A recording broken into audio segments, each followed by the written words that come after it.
We have participants across CUs, no?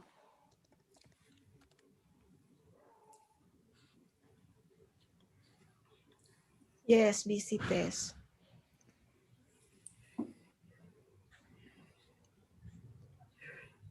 And possibly mayroon tayong participants from other schools, professor from other schools, kasi nag-late post tayo sa Facebook account para ma-maximize yung ating, nagpa-reserve kasi tayo ng malaking account for this, tapos may YouTube rin tayo, mainstreaming. Possible lang naman, I do not know kung may.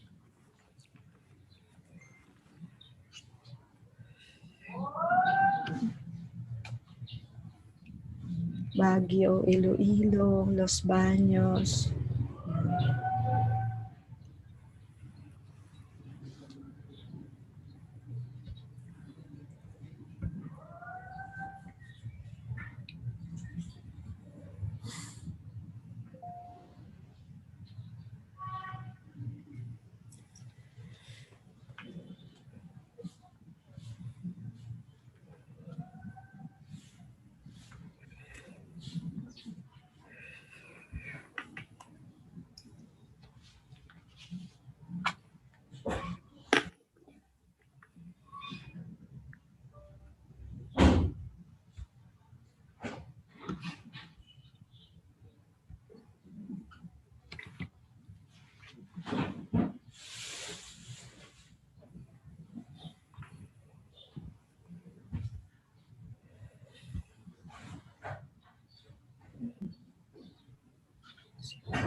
YouTube account. Bilang bahagi ng GEC Lecture Series, hatid ng UP Diliman General Education Center ang webinar na The ABCs of Gen XYZ, Understanding Our Learners. Tatalakayin ni UP College of Education Professor Grace Ku ang Educational Psychology ngayong November 23, 9 a.m. hanggang 11:30 a.m. Bukas ito para sa lahat ng faculty members mula sa UP Diliman at maging sa iba pang constituent units. Mag-register na sa tinyurl.com/GEC ABCS Webinar REG. Mapapanood ang nasabing webinar sa University Computer Center YouTube account. Ito ay hatid sa inyo ng UP Diliman General Education Center sa pakikipagtulungan sa DZUP 1602, kasali ka. Bilang bahagi ng GEC Lecture Series, hatid ng UP Diliman General Education Center ang webinar na The ABCs of Gen XYZ, Understanding Our Learners. Tatalakayin ni UP College of Education Professor Grace Ku ang Educational Psychology ngayong November 23, 9 a.m. hanggang 11:30 a.m. Bukas ito para sa lahat ng faculty members mula sa UP Diliman at maging sa iba pang constituent units. Mag-register na sa tinyurl.com/GEC ABCS Webinar REG. Mapapanood ang nasabing webinar sa University Computer Center YouTube account. Ito ay hatid sa inyo ng UP Diliman General Education Center sa pakikipagtulungan sa DZUP 1602, kasali ka. Bahagi ng GEC. Bilang bahagi ng GEC Lecture Series, hatid ng UP Diliman General Education Center ang webinar na The ABCs of Gen XYZ, Understanding Our Learners. Tatalakayin ni UP College of Education Professor Grace Ku ang Educational Psychology ngayong November 23, 9 a.m. hanggang 11:30 a.m. Bukas ito para sa lahat ng faculty members mula sa UP Diliman at maging sa iba pang constituent units. Mag-register na sa tinyurl.com/GEC ABCS Webinar REG. Mapapanood ang nasabing webinar sa University Computer Center YouTube account. Ito ay hatid sa inyo ng UP Diliman General Education Center sa pakikipagtulungan sa DZUP 1602, kasali ka. Bilang bahagi ng GEC Lecture Series, hatid ng UP Diliman General Education Center ang webinar na The ABCs of Gen XYZ, Understanding Our Learners. Tatalakayin ni UP College of Education Professor Grace Ku ang Educational Psychology ngayong November 23, 9 a.m. hanggang 11:30 a.m. Bukas ito para sa lahat ng faculty members mula sa UP Diliman at maging sa iba pang constituent units. Mag-register na sa tinyurl.com/GEC ABCS Webinar REG. Mapapanood ang nasabing webinar sa University Computer Center YouTube account. Ito ay hatid sa inyo ng UP Diliman General Education Center sa pakikipagtulungan sa DZUP 1602, kasali ka! Bilang bahagi ng GEC Lecture Series, hatid ng UP Diliman General Education Center ang webinar na The ABCs of Gen XYZ, Understanding Our Learners. Tatalakayin ni UP College of Education Professor Grace Ku ang Educational Psychology ngayong November 23, 9 a.m. hanggang 11:30 a.m. Bukas ito para sa lahat ng faculty members mula sa UP Diliman at maging sa iba pang constituent units. Mag-register na sa tinyurl.com/GEC ABCS Webinar REG. Mapapanood ang nasabing webinar sa University Computer Center YouTube account. Ito ay hatid sa inyo ng UP Diliman General Education Center sa pakikipagtulungan sa DZUP 1602, kasali ka! Bilang bahagi ng GEC Lecture Series, hatid ng UP Diliman General Education Center ang webinar na The ABCs of Gen XYZ, Understanding Our Learners.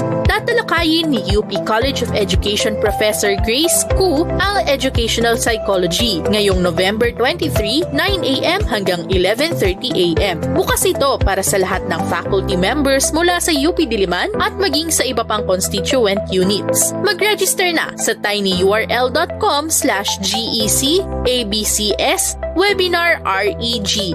Mapapanood ang nasabing webinar sa University Computer Center YouTube account. Ito ay hatid sa inyo ng UP Diliman General Education Center sa pakikipagtulungan sa DZUP 1602, kasali ka!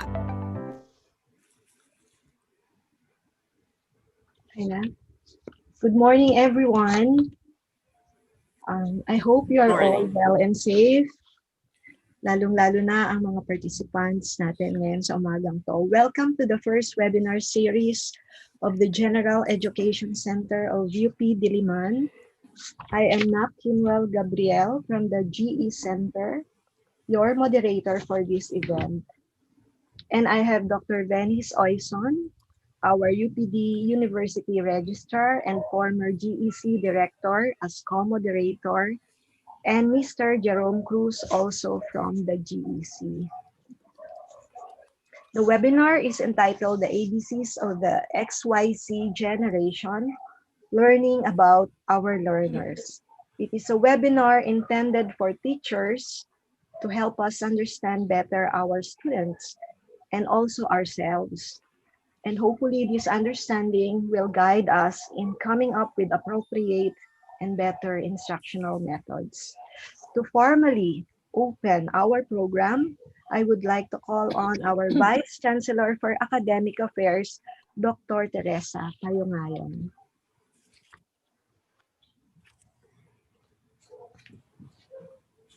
Ma'am Tess? Okay. Can you hear me? Yes. Okay. Magandang umaga po sa lahat. Sana po ay nananatili tayong ligtas at malusog sa panahong ito ng pandemya. Per the faculty manual, the general education program is a mix of subjects that gives students knowledge and competencies that will better prepare them for the basic understanding of the various ways of knowing. This makes a UP student a well-rounded person, ready for lifelong learning skills. It states further that the liberal education thrust of GE aims to mold the UP student to becoming a holistic person, a more independent, creative and critical thinker, a morally sound and intellectual individual of high integrity, and well able to adapt to the fast-changing pace of today's living.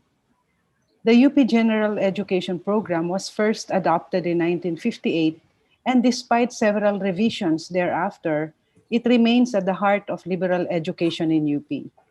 The program has continuously provided our students with a broad perspective that enables them to engage with issues within and outside their own field of specialization. The UPGE has given our students various approaches and ways of looking at things, producing qualities of mind that characterize what UP education means. Today's webinar, The ABCs of Gen XYZ, Understanding Our Learners, is a timely activity as we iteratively navigate through this first semester while preparing for the next semester. It is important to know who our students are and where our students are coming from, especially now that the university is confronted with a lot of challenges. Professor Grace Koo of the College of Education, our resource speaker for today, will share her rich knowledge and experience on educational psychology and explain to us some generational differences among generations XYZ, how to educate them, how to identify their psychosocial needs, and how we, the general education faculty, can respond to this while keeping in mind the essence of UP's liberal education. Let me thank Professor Koo for being with us today. Thank you, ma'am. Thank you. Thank you, ma'am. What you are about to share today will be an important guide for all of us, especially in handling classes remotely. Let me also thank Director NAC Kimwell Gabriel and the staff of the General Education Center for organizing today's webinar. And of course, thank you fellow faculty members across CUs for participating in today's webinar. Maraming salamat po at muli, magandang umaga po sa ating lahat. Maraming salamat, Director Vice Chancellor Payong-Ngayong. Okay. Bago ang lahat, nais ko po munang kilalanin ang ating media partner sa gawaing ito, ang DZUP. Requirement to ng ating media partner. Ang DZUP ay ang official radio station ng University of the Philippines, Diliman. Mapapakinggan ang DZUP sa 1602 kHz AM radio o sa live streaming online sa www.dzup.org mula Lunes hanggang Biyernes, alas 9 ng umaga hanggang alas 8 ng gabi. Makisali sa matinong usapan para sa maunlad na bayan. Sa DZUP 1602, kasali ka. Remind ko po ang lahat, the copy of the presentation will be provided after the webinar. The recording will be uploaded at the GEC website and the link will also be emailed to all participants. You will also be given a certificate of participation only if you accomplish the evaluation form. The link will be posted after the lecture. Kindly input your questions in the Q&A box. Let me now introduce our speaker for today. She is a full professor of educational psychology at the University of the Philippines. She is holder of four academic degrees, Bachelor of Music at UP Diliman, Master of Christian Studies at CGST in Hong Kong, MA and PhD in Educational Psychology at UP Diliman. She also took her postdoctoral studies on mind, brain, and education at Harvard University. She was the valedictorian in the graduate class of 1994 and the recipient of both the most outstanding master thesis and most outstanding doctoral dissertation. She was also the recipient of UP Chancellor's Award for Most Outstanding Teacher in 2000, San Miguel Professorial Chair in 2004, and UP Centennial Faculty Grant in 2009, and awarded thrice as Best Teacher in the College of Education.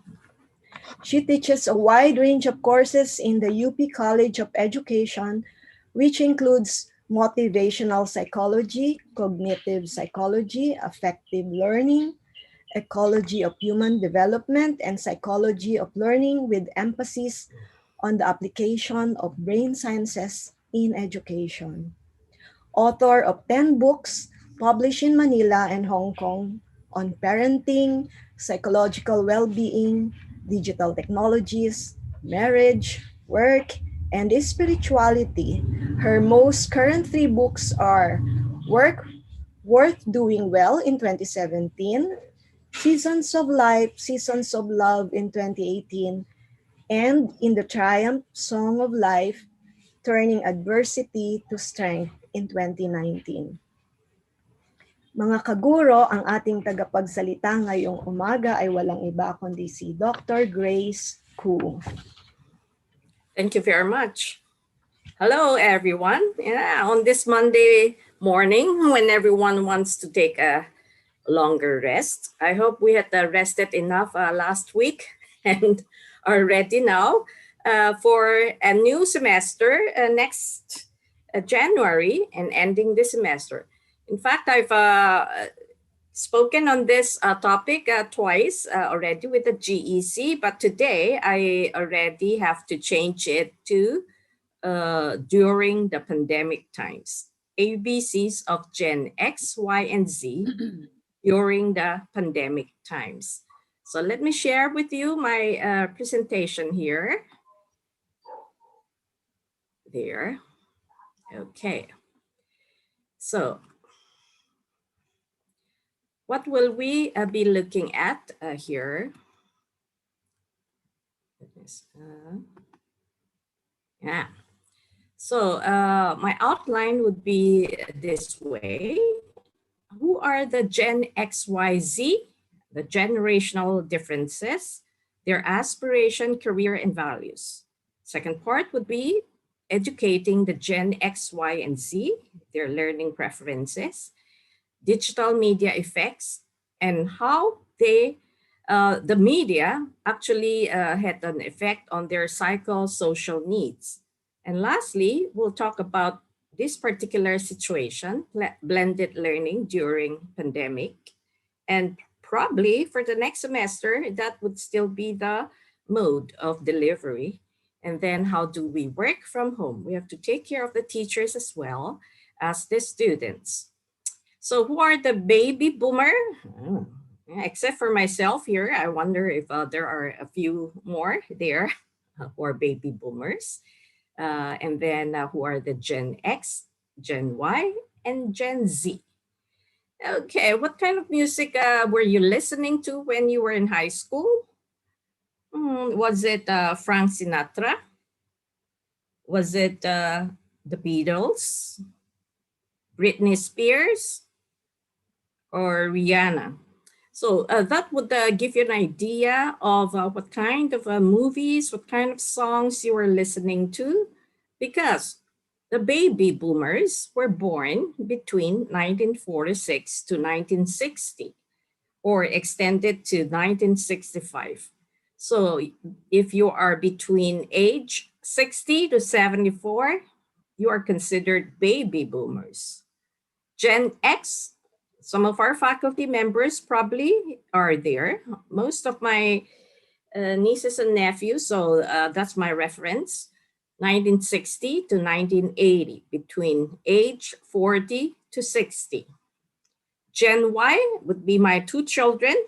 They are the millennials, between age 25 to age 40, born between 1980 to 1995. I would believe that our youngest lecturers or teachers, instructors in the college would be somewhere there too as well. But if you are like me, for the last 15 or 20 years, I have been teaching grad school. These are considered students in the master's, or some of them already in the PhD level. And then the Gen Z, or the post-millennials, are what we call the I generation, born since 1995 to present, but there's again a return to alpha gen, yeah, alpha gen. So they are now below 25, and the youngest would be maybe the youngest would be considered alpha generation, in fact. Okay, so what makes me like this job is that I get to contact with all these generations. Yeah, there were colleagues of mine who had already retired and who had been my teachers, baby boomers, and then I teach also Gen X. There is a student of mine who is 62, PhD, Gen X. Gen Y would be mostly my MA students. And if I'm teaching undergrad, most of them would be in the Gen Z. So I would suppose that you know their characteristics as well. It's such a great job to be dealing with so many generations at one time. And probably even in your family, or in a family of 4 generations, then you would understand some of the characteristics of these people of different generations. In fact, if you look at this chart, you would see that there are still differences between the older millennial and the younger millennial, the first connected kids, as well as the technology inherent kids. So if we were in the first group, baby boomers, we have to understand the TV generation, Generation X. So much research had been done about the effects of a TV, yeah, maybe 20 years ago or 30 years ago. But lately, most of the research would deal with millennials and the Gen Z. So older millennials, they were the last to grow up offline. At least part of their life was offline.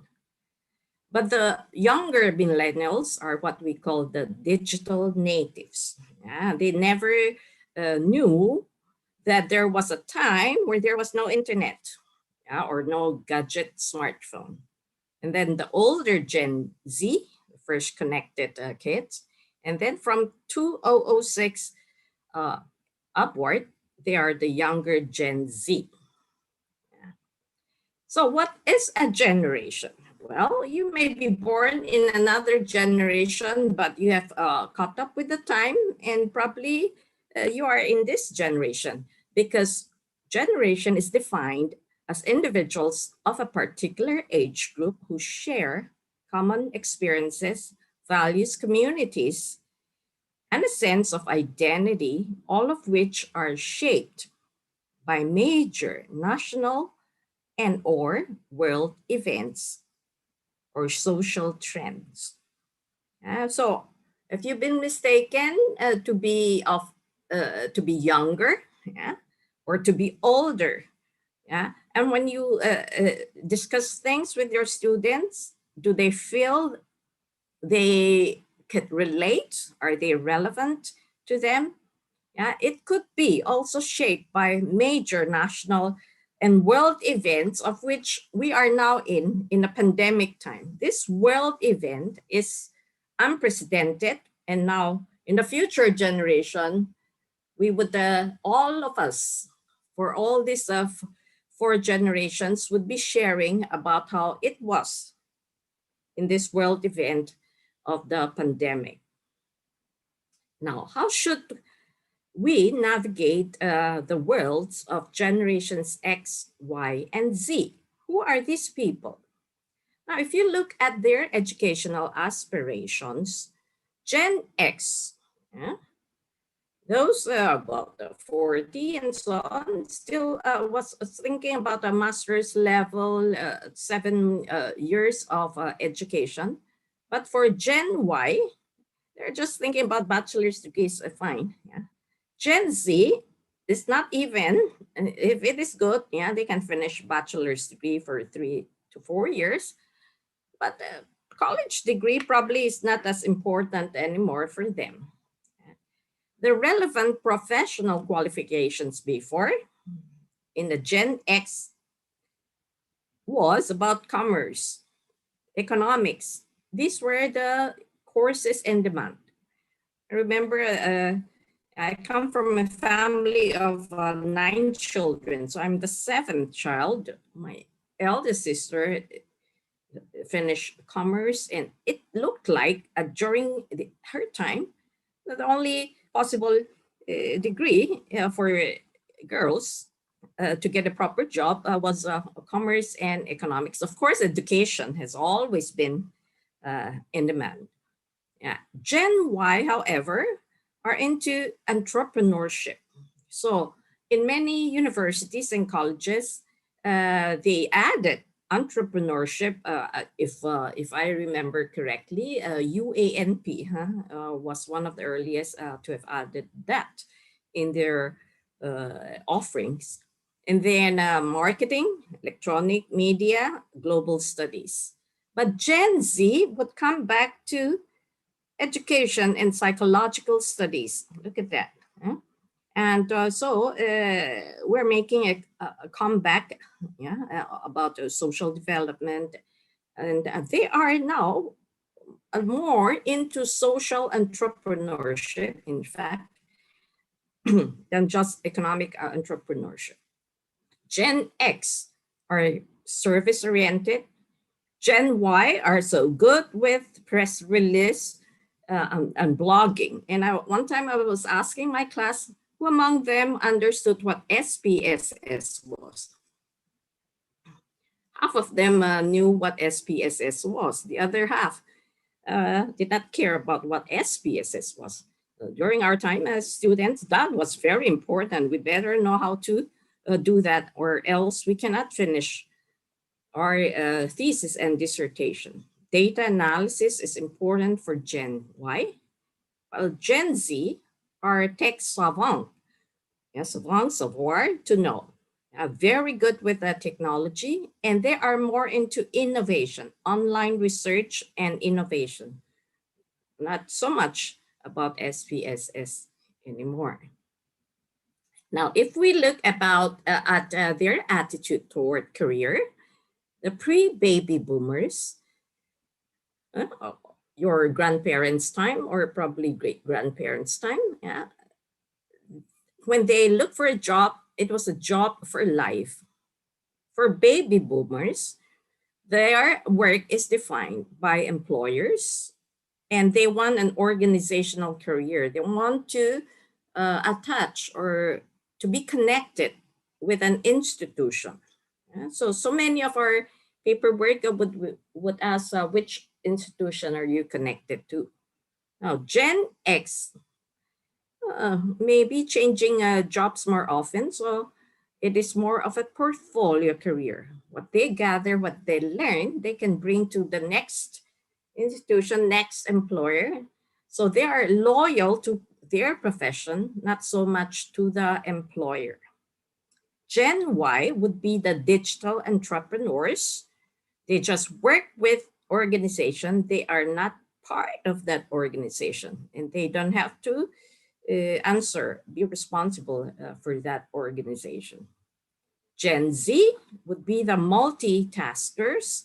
So they move seamlessly between organization and pop-up businesses. I think pop-up is such a nice word and so much used these days. So which generation are you in your attitude toward career? Pre-baby boomers, baby boomers, Gen X, Gen Y, Gen Z. I think for most of my, I'm finishing my 25th year teaching at UP. I didn't start early. In fact, this could be my second or third career. But most of my thinking, attitude toward this career was more of a portfolio career.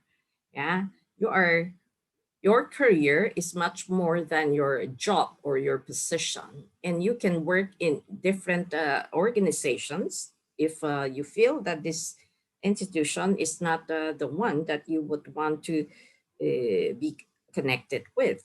Yeah? So portfolio career. Okay. And what are some other psychological characteristics that we can see among the baby boomers, X, Y, and Z. Now, first of all, baby boomers has great respect for hierarchy, chain of command. Always had this, in any organization, there is this a chain of command, a map there, the highest, the director, the president, and so on. Yeah? But however, their modesty is sometimes exaggerated, could be quite arrogant, being in the highest of the hierarchy. Sometimes known for their inflexibility as well, passivity. This is the one, cynicism. Yeah, they're cynical. Because they've been there so long, and sometimes they don't know how to deal with the disappointment. Gen X. So I would use my niece as an example. She's in the States. She's been working from Nintendo, Sega, Oracle, and all of this. Yeah, they are quite materialistic, rule-abiding, less respect for hierarchy, sense of relativity, and a strong need to prove themselves. In the corporate world, very important for them to prove themselves. Gen Y, desire for independence. So my references are my two children. Very, very independent, even at an early age. They've been living in different countries, maybe 5 countries now at their age. Yeah, could support themselves, and no need for parental help in finding their apartment, finding new jobs, and so on. Except for that, they're quite still respectful for tradition, being born in this Chinoy family. Yeah, but they are always in a quest for new forms of knowledge. Very curious, very interested in new things.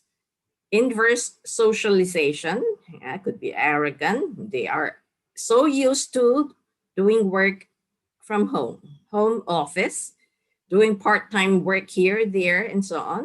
Interim management, and undervalue sometimes the soft skills. Capable and successful. Gen Z, however, have very different viewpoints. Their pleasures are so different from ours. Divided attention. This is the thing, lack of consequential thinking. I don't have to think about next month or next year. There's no need to make sense of things. And this is what makes their life so interesting, because they overlap their work and entertainment, and they feel at home anywhere. In fact, they could make use of their hobbies to find a living. No need for a degree, or no need for a boss. They are their own bosses. Okay, for this particular presentation today, I've deleted maybe another 50 slides, because so that I can have enough time to discuss a little bit about the present situation, contextualize this. No? So I have taken some of the things that I've prepared before for Gen XYZ, about their financial values and so on, consumption. However, let us look at traditional behavior and consumption patterns are gone, because they are YOLO group. You only live once. So it is likely that you would find a member of millennial generation shrewdly deciding to remain living under their parents' roof, or crowdsourcing goods, not to fund the purchase of a home or a wedding, but rather to embark on an adventurous vacation. So what would these people buy? They buy tickets, they buy drinks, by adventure, hiking, bikes, and a lot of music. Millennials don't want to miss out on any unique shareable experiences. And not so much for a house or just a car, but to be able to be mobile. Tickets for festivals and so on. Or even exclusive eating events, like a novelty, new things. So these key values are different between the millennials from other generations. Look at the left side. These are the values that are stronger for millennials, but on the right side, these are the values that are stronger for older generations. So if you see on the left side, what are stronger? Happiness, about happiness, passion, diversity, sharing, discovery. So many of our younger faculty members are already millennials, or our students could be millennials. But for the older generations, what seemed to be more important for them? Justice, integrity, family, practicality, and even duty. So there are certain differences too in our social and values or moral values. So the greatest single event that made for generational differences would be the internet. That separates the digital natives from the digital immigrants. So while the digital natives are thinking about multitasking, parallel thinking, multimedia, multi-resources, the digital immigrants would be looking at text, sequential thinking, a single task, limited resources. So probably our curriculum and in the university is still more traditional, more for the digital immigrants. Our submission of thesis and dissertation still text, not multimedia. And they have to finish one task before the next to be able to take prerequisite before the next course and so on and so forth. And so much probably would be different in the next century or even the next decade or generation in setting of curriculum. So the discontinuity, the greatest discontinuity and the singular event that made for the different kinds of experiences among the generations is the digital technology. And in fact, different kinds of experiences actually lead to different brain structures.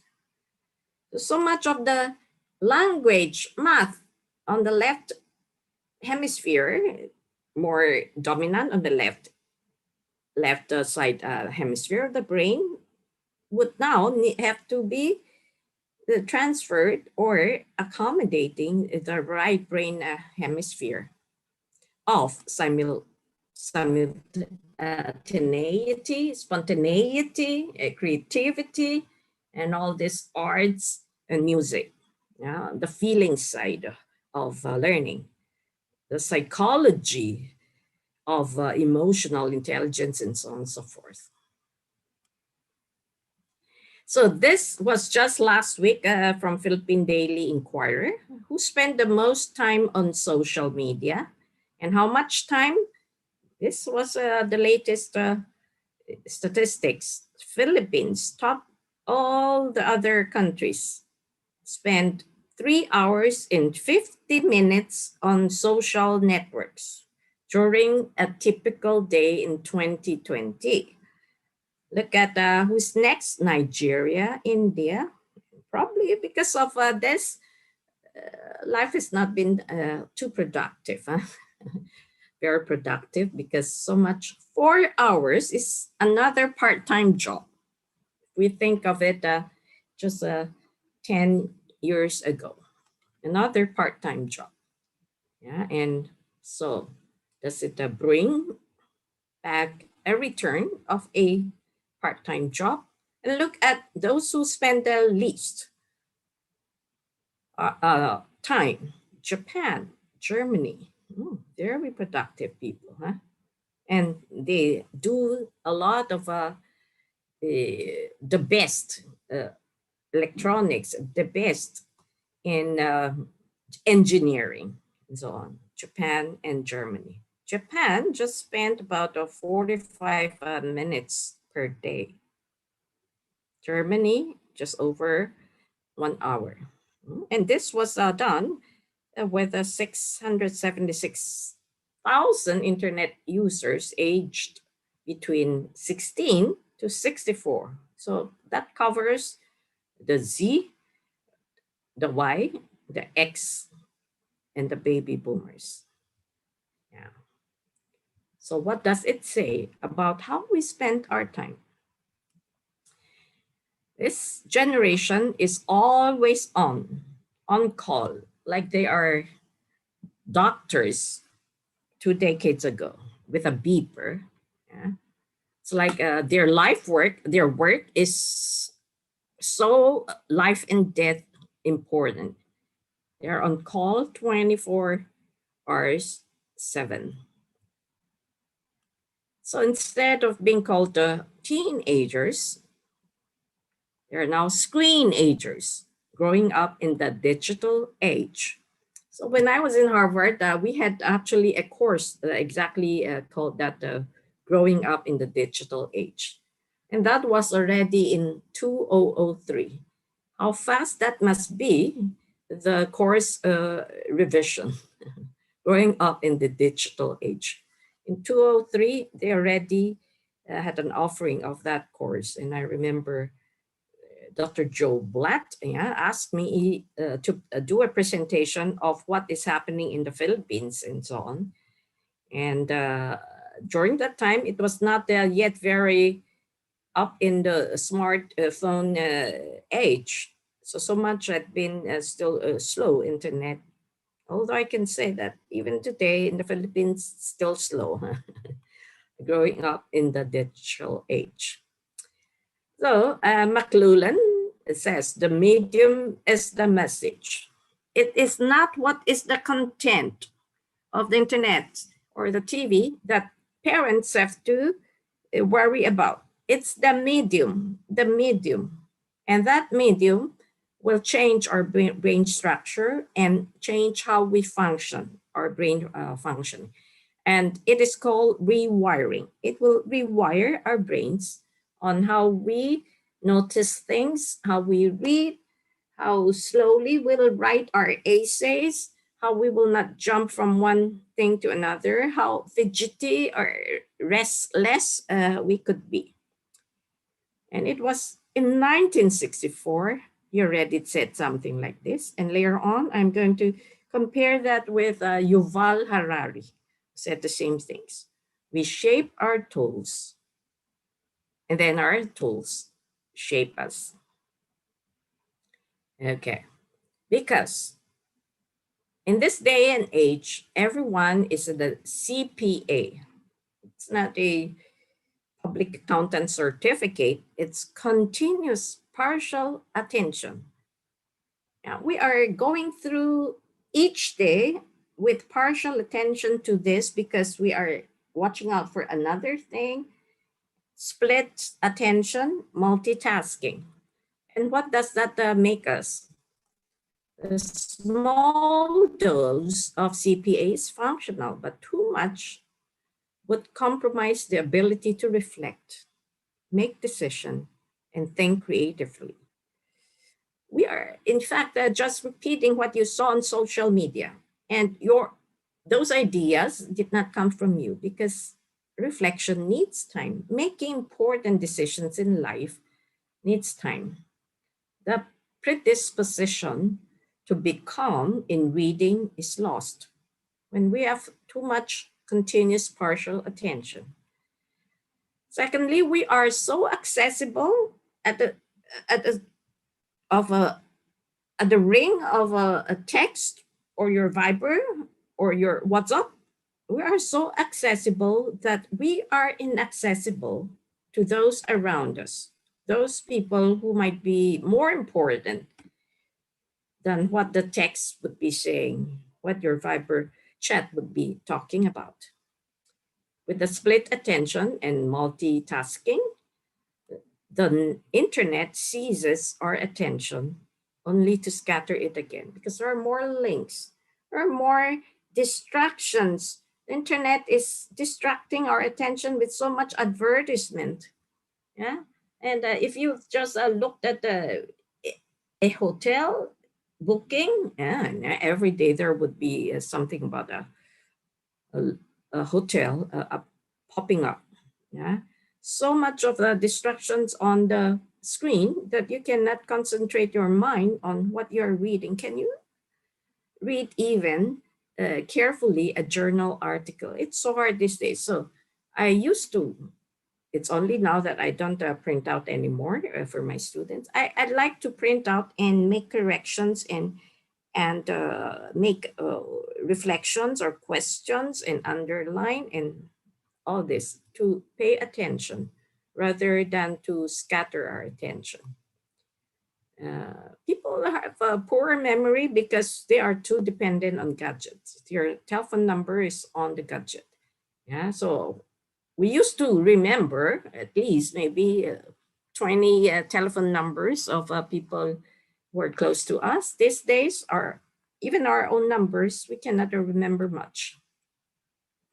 And the hyperlinks encourage a browsing, in fact, a stalking society. People are on the social media, they would say, oh, I'm not posting anything. And so why are you there? They just want to stalk on other people's lives. Encouraging a browsing. It's more a browsing, like turning the pages in a bookstore, but not actually reading it. That's what's happening now when we read on the internet. And without foundational courses, without GE, that I've written about GE maybe 3 times during the time when we were doing a UP revision for Philippine Daily Inquirer. Yeah? Without the foundational general education framework to connect, people don't know how to question assumptions. Yeah, so much importance should be placed on the more foundational philosophical framework for us to make a good decision. So CPA, does that describe you? Does that cause you something? Yeah, because of this CPA. Secondly, attention deficit is the syndrome of the era, according to Dr. Beatty. Everybody has a little bit of ADHD. So it's like a spectrum. Are you heavy or extremely deficit or just a bit deficit? And so in that book, today, for example, I'll introduce you to some important books that you should have or our library should have for our teachers and students. Now, in this book, Shallows, the fact that readers these days read in a staccato quality. Staccato, if you know music, staccato is not like adagio or even legato. Yeah? So you would take time a bit, not tick tock, tuk tock, tock. Even I feel that sometimes when I'm reading student papers these days that I cannot get hold of a hard copy anymore because of the pandemic. I'm scrolling down, skimming, scrolling, scanning, skipping, and just reading snippets. And I maybe some of the students think their teachers are not reading the whole thing. They would bolden this, bolden that, underline this, make this color, that color, and so on.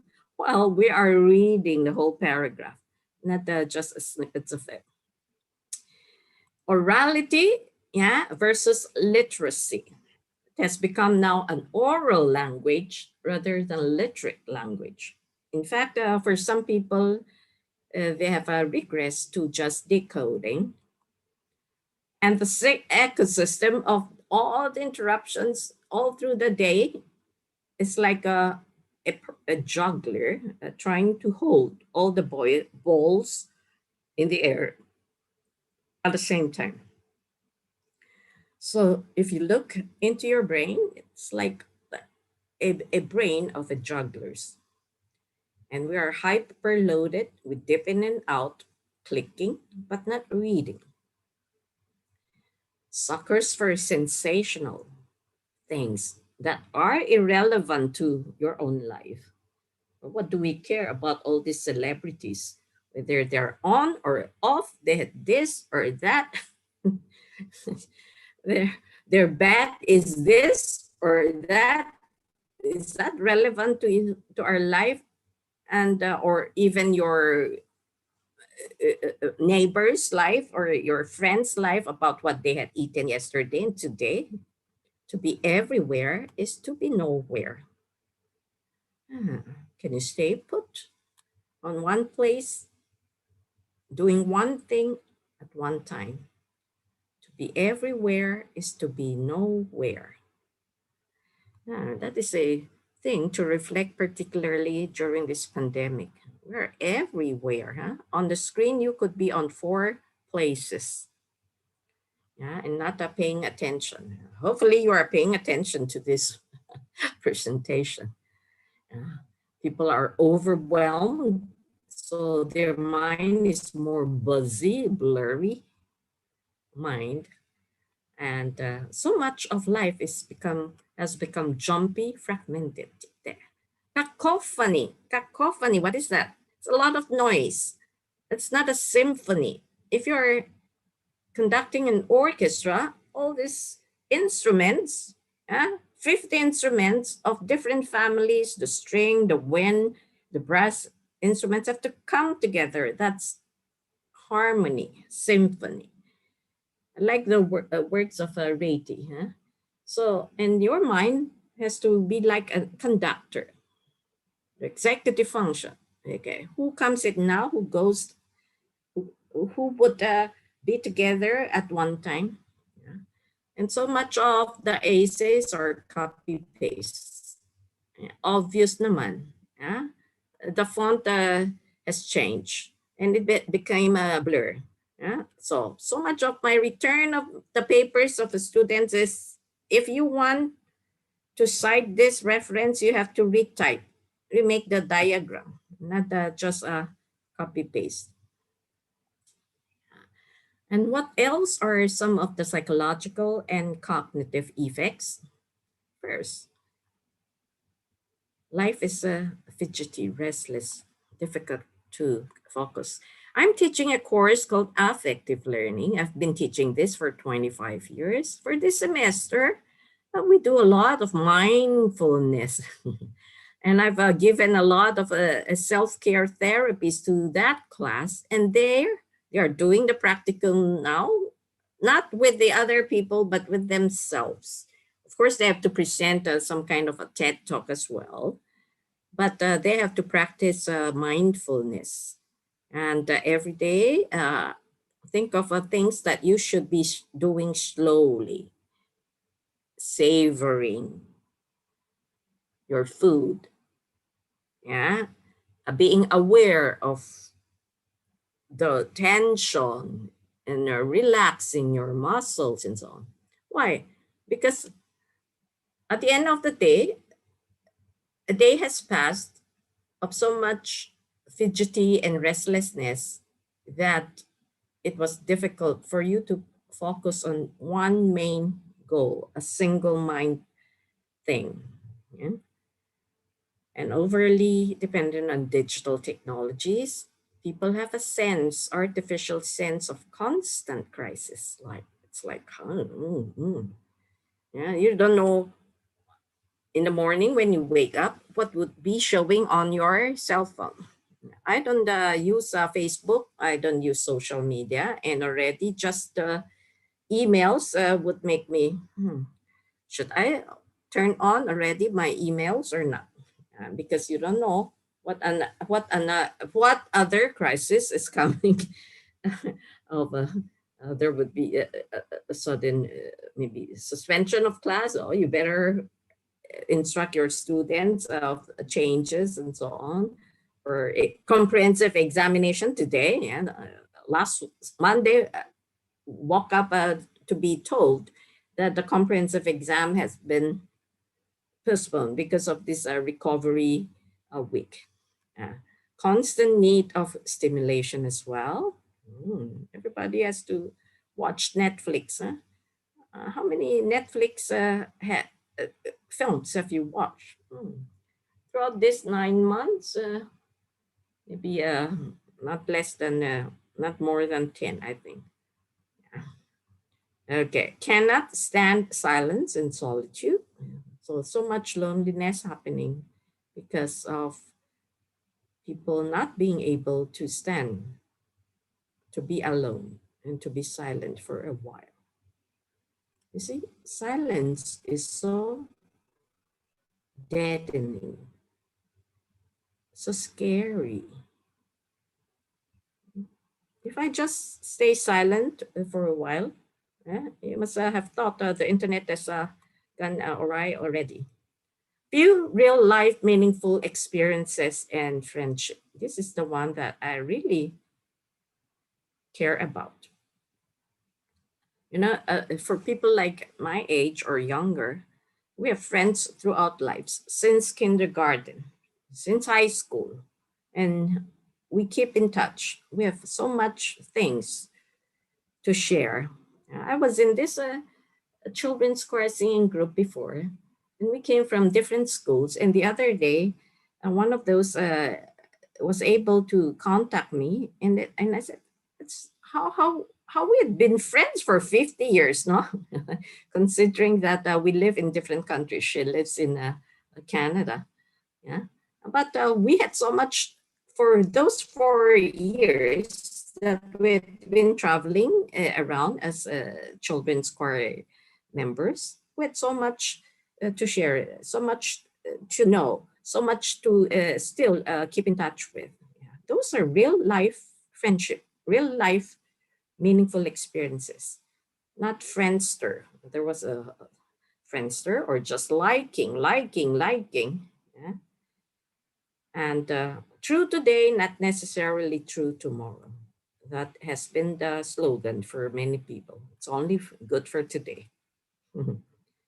World has become smaller, in fact, more petty. Yeah? Of course, the world is small, it's good. But you can know so much about other global events if you're not paying so much attention on whether this person says what or that, and all these mean things that people comment after every news article. If you just read some of the comments, yeah, very petty. So what are some of the learning preferences that we should care about? Because as professors and teachers, instructors, we like to deal, we'd like to reach out, we'd like to be effective among all these different generations. So if you look at this chart that I summarized for you, the pre-baby boomers were very didactic, military style. Baby boomers, classroom style, quiet atmosphere. And that was how we were as an elementary school child. Quiet atmosphere. Gen X, roundtable style, relaxed ambience. I do that in my classes. All my classes are held in a U shape or even a round table. Relaxed ambience. Of course, that is only possible if you are teaching grad school, with a fewer number of students that you want to be allowed in a section. Gen Y would now go into more cafe style, bringing coffee and music and so on. Gen Z in the future would be studying a lounge. Yeah. More lounge rooms rather than classrooms. The format, pre-baby boomers, formal, instructive. The focus is on top-down, what the teacher says. Teacher has to prepare everything from top down. Baby boomers, although quite more relaxed, still quite structured. A lot of technical data evidence. I think I teach with research-based things. All this information here are not just from my opinion. They're all research-based. So there's a lot of references from all this research.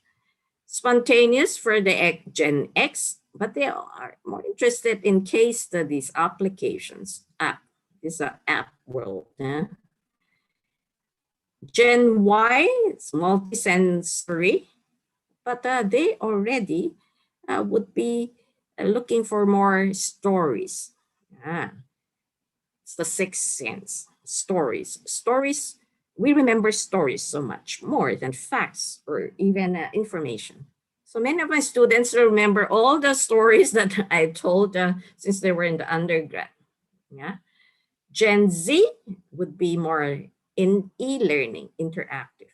So maybe if it was not just an internet connectivity issue in the Philippines, we should not be worrying for the Gen Z people because they are so used to e-learning, particularly those who had already had some experience in open university or blended learning before. Yeah, they are quite interactive. Okay, so the thing is that students prefer this way, but many educators are still doing this on the right side.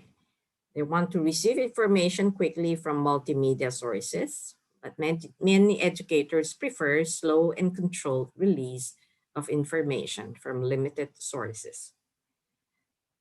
Students prefer processing pictures, sounds, video, color before text. Many educators prefer to provide text before pictures, sounds, colors, and video. Our captions are so much longer.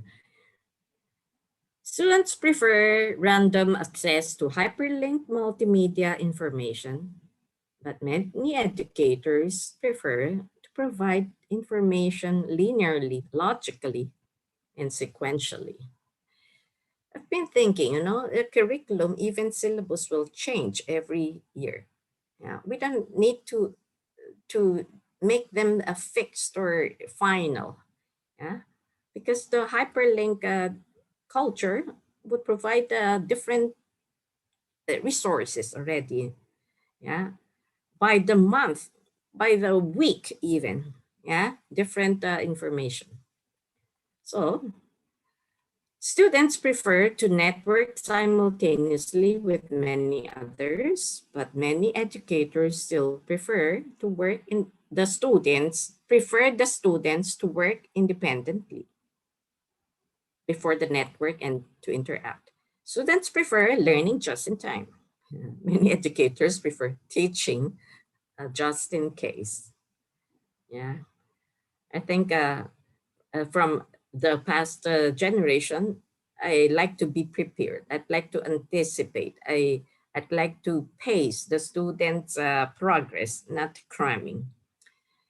Students prefer instant gratification with immediate and deferred rewards. Many educators, however, prefer deferred gratification and delayed rewards. Students prefer learning that is relevant, active, instantly useful, and fun, but many educators prefer teaching memorization in preparation for standardized tests. Can you remember all this formula for your chemistry or for your algebra and so on? Yeah, we do. During my time, we had to remember all those formulas and And a comprehensive examination is based on what you remember too. So, however, don't always assume that Gen Z can do it all themselves. This interesting study by Kringlo, 78% of Gen Z still think their teachers are very or extremely important to their learning and development. 39%, however, prefer learning with a teacher leading the instruction. So that's about 25% of millennials, and 80% of millennials think their teachers are important. And that's good news. You're still important. 57% of Gen Z prefer in-person activities with classmates. So I've been doing a lot of webinars for other universities as well. I just more or less counted. I already did 30 webinars this pandemic.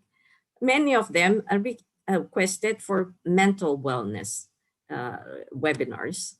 And why? Why would students, I was watching the news and here was this child crying and she wanted to go to school sa Filipinas, in the Philippines.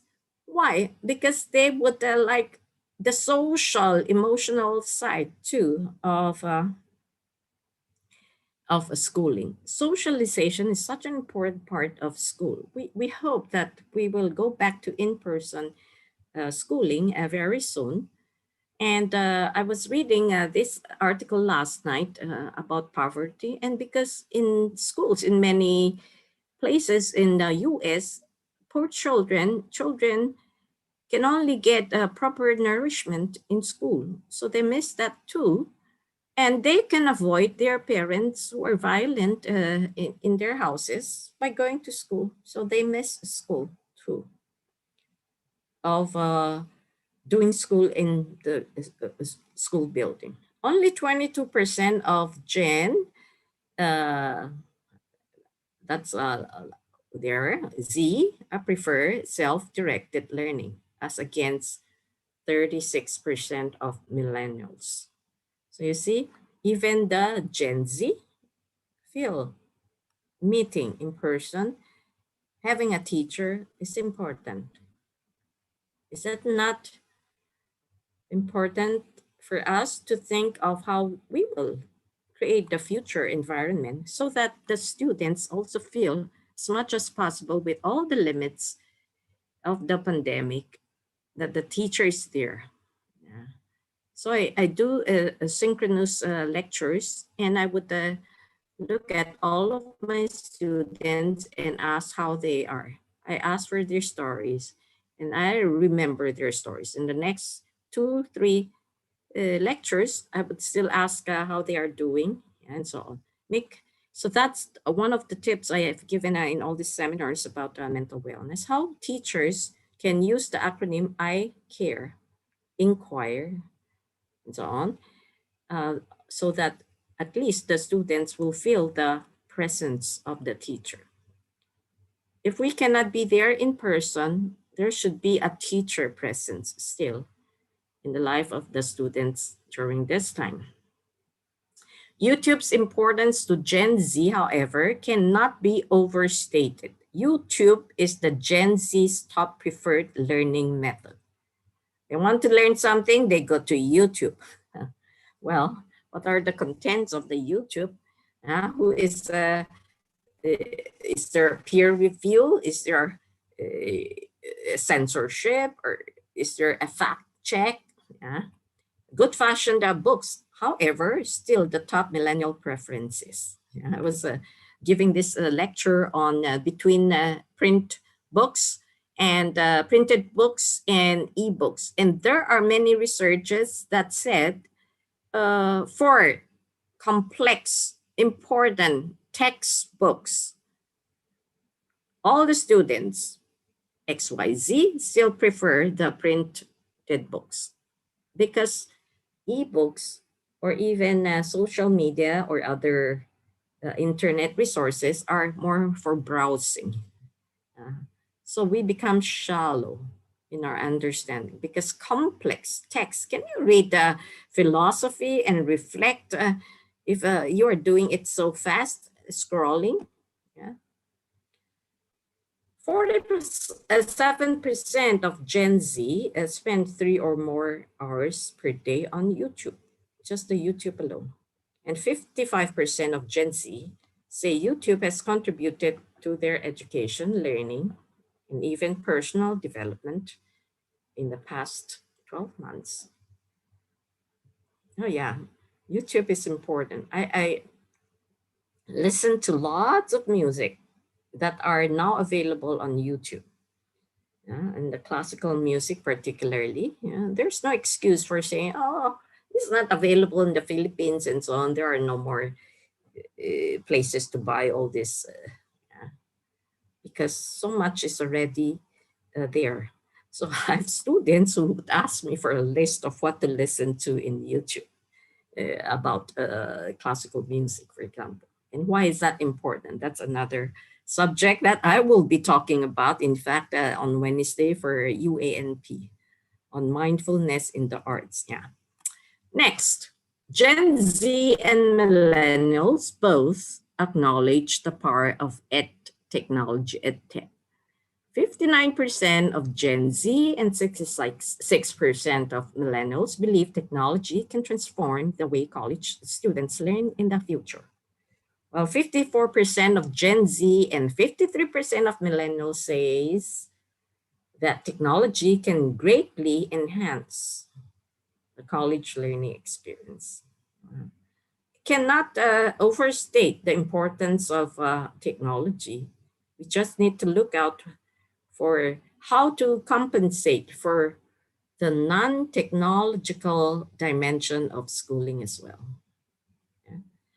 44% of millennials prefer online courses with video lectures, as against 32% of Gen Z. But 36% of millennials still prefer e-text, as against 25% of Gen Z. So you see, Gen Z are less likely than millennials to see tech as transformative in education, possibly because Gen Z already takes it for granted. It's nothing novel, nothing that they are still curious about, or rather that amazes, awes them, make them feel awesome. It's part of their life. Gen Z is the app generation. That app thing is actually an advertisement for Apple application. Yeah. So Gen Z gets the credit as the app generation, not only the I generation, but the app generation. I app generation. 47% of Gen Z like to use interactive learning apps or games to learn. Of course, there are good things from just gaming. In fact, the gamification of education is what the future should look into.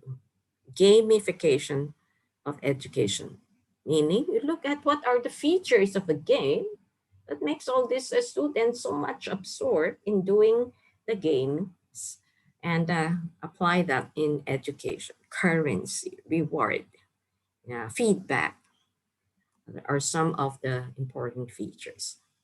Okay. Having said all of this about our generations and what their learning preferences are, let us look now into some of the psychosocial needs of our students. There is one book that you have to get hold of. I have this book, iGen. It's by Jean Twenge. Jean Twenge. Yeah. Why today's super connected kids are growing up less rebellious, more tolerant, less happy, and completely unprepared for education, and what that means for the rest of us. Yeah. Okay. So the smartphone is the greatest difference between Gen Z and the previous generations. Adolescents are in a crucial stage to develop social skills, but these social skills are affected by the phone. So high levels of smartphone use, I put there, is correlated to many mental health issues, social comparison, and depression. I will show you some of the slides that at what year mental health issues and depression had risen. Students expect teachers to send and receive message instantly. Okay, so I don't give my students my phone numbers. None of the students have my phone numbers, nor are we in any social media or Viber group. When you want to contact me, you write me an email. And the email will have to wait for my decision when to read it and when to send it. And of course, I send them at least within the day or in the next 2 days. Can you get across, however, a credible message in 140 characters or less? It's difficult to file too. If you have so much social media accounts and you forgot what was said actually. Now, so in 20s, in one of the talks of Jean Twenge, she made a study of the 8th grade, 10th, and 12th grade people. You see, how many of them feel left out and how many of them are feeling lonely often. Look at the change from 1990. Yeah, it was okay, plateau coming down until 2007 and then 2010, that is the year, started to rise. 2010, often feel left out. This is from a national statistics database. How many of them felt some of these depressive symptoms? Yeah. Do not enjoy life from about that time to 2010. My life is not useful. 2012. Cannot do anything right.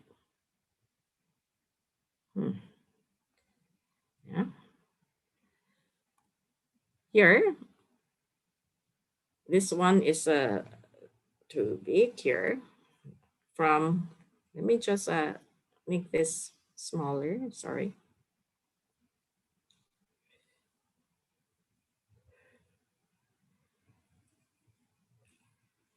I have to use the smaller print, yeah. Okay. How many of these students are looking at, we are looking at this slide, or is it fine there, Zar? Major depressive episode in the last 12 months. About 2010, it starts to rise as well. Yeah. And this one is age 12 to 17. This is age 18 to 24. Look at that. Even as young as age 12 to 17 are experiencing depressive episodes.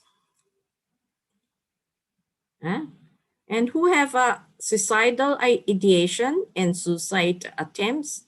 Look at that. Age 12 to 14, going up as well. Yeah.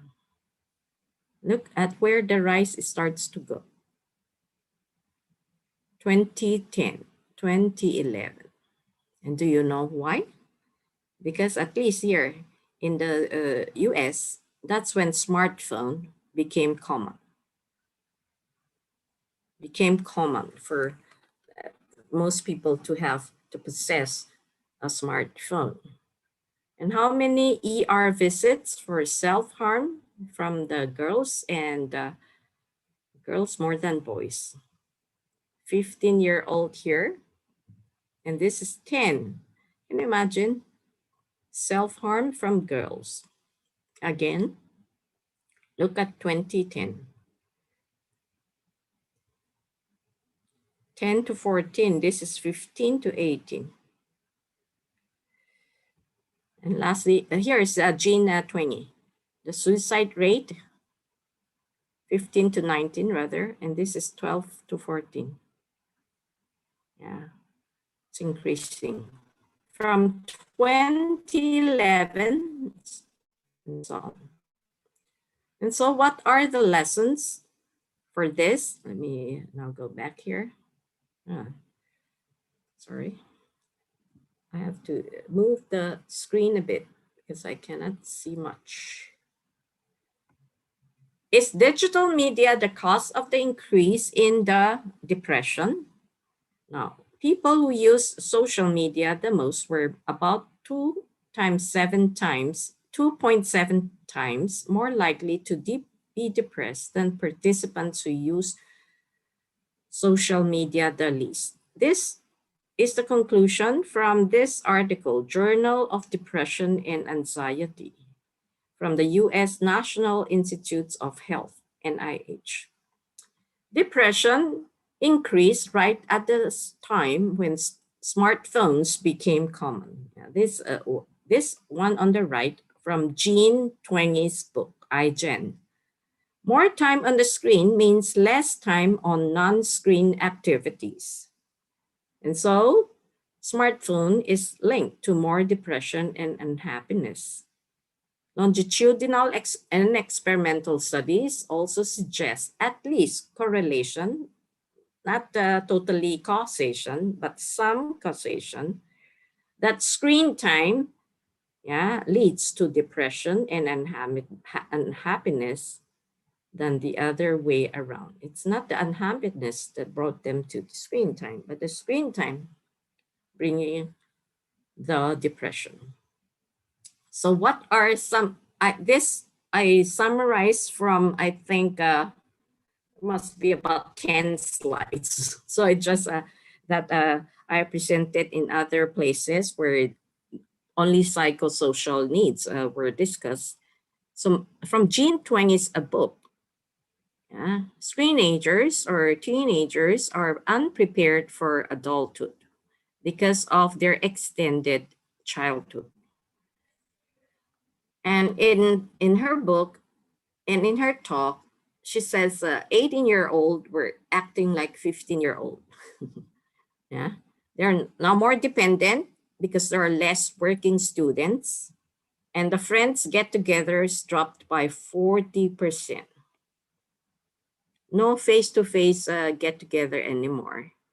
This is prior to pandemic. I'm not talking just about the pandemic, but even when people have a smartphone, they don't go out and socialize real time.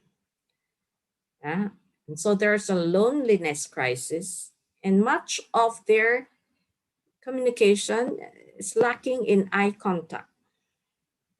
Now, if you know about autism, one of the most serious symptoms is lack of contact, eye contact. They cannot look at you and look you into the eye. And I'm afraid not only is the syndrome these days ADHD, but we also have a little bit of autism. Autism is not yes or no, classified as do you have this or that. It's a spectrum. So some have a little hypersensitivity on this sensory mode, some hypo, and all of us are in between those places. Life is what happens when you put your phone down. That's the lesson. Life is what happens when you put your phone down. Just put this, Mental health issues will particularly higher risk of depression happen for girls more than the boys. Girls twice as likely as the boys. Why? Because of cyberbullying. Because of sensitivity to to gossips, to mean girls. Teens who spend 3 hours on digital media already has 35% more suicide risk. And remember, I just showed you the slide, the statistics of how many hours Filipinos are spending on social media. 3 hours and 50 minutes. Highest.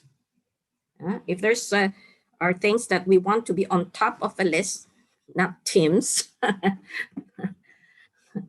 or not pizza, it's the use of the social media, topping the list.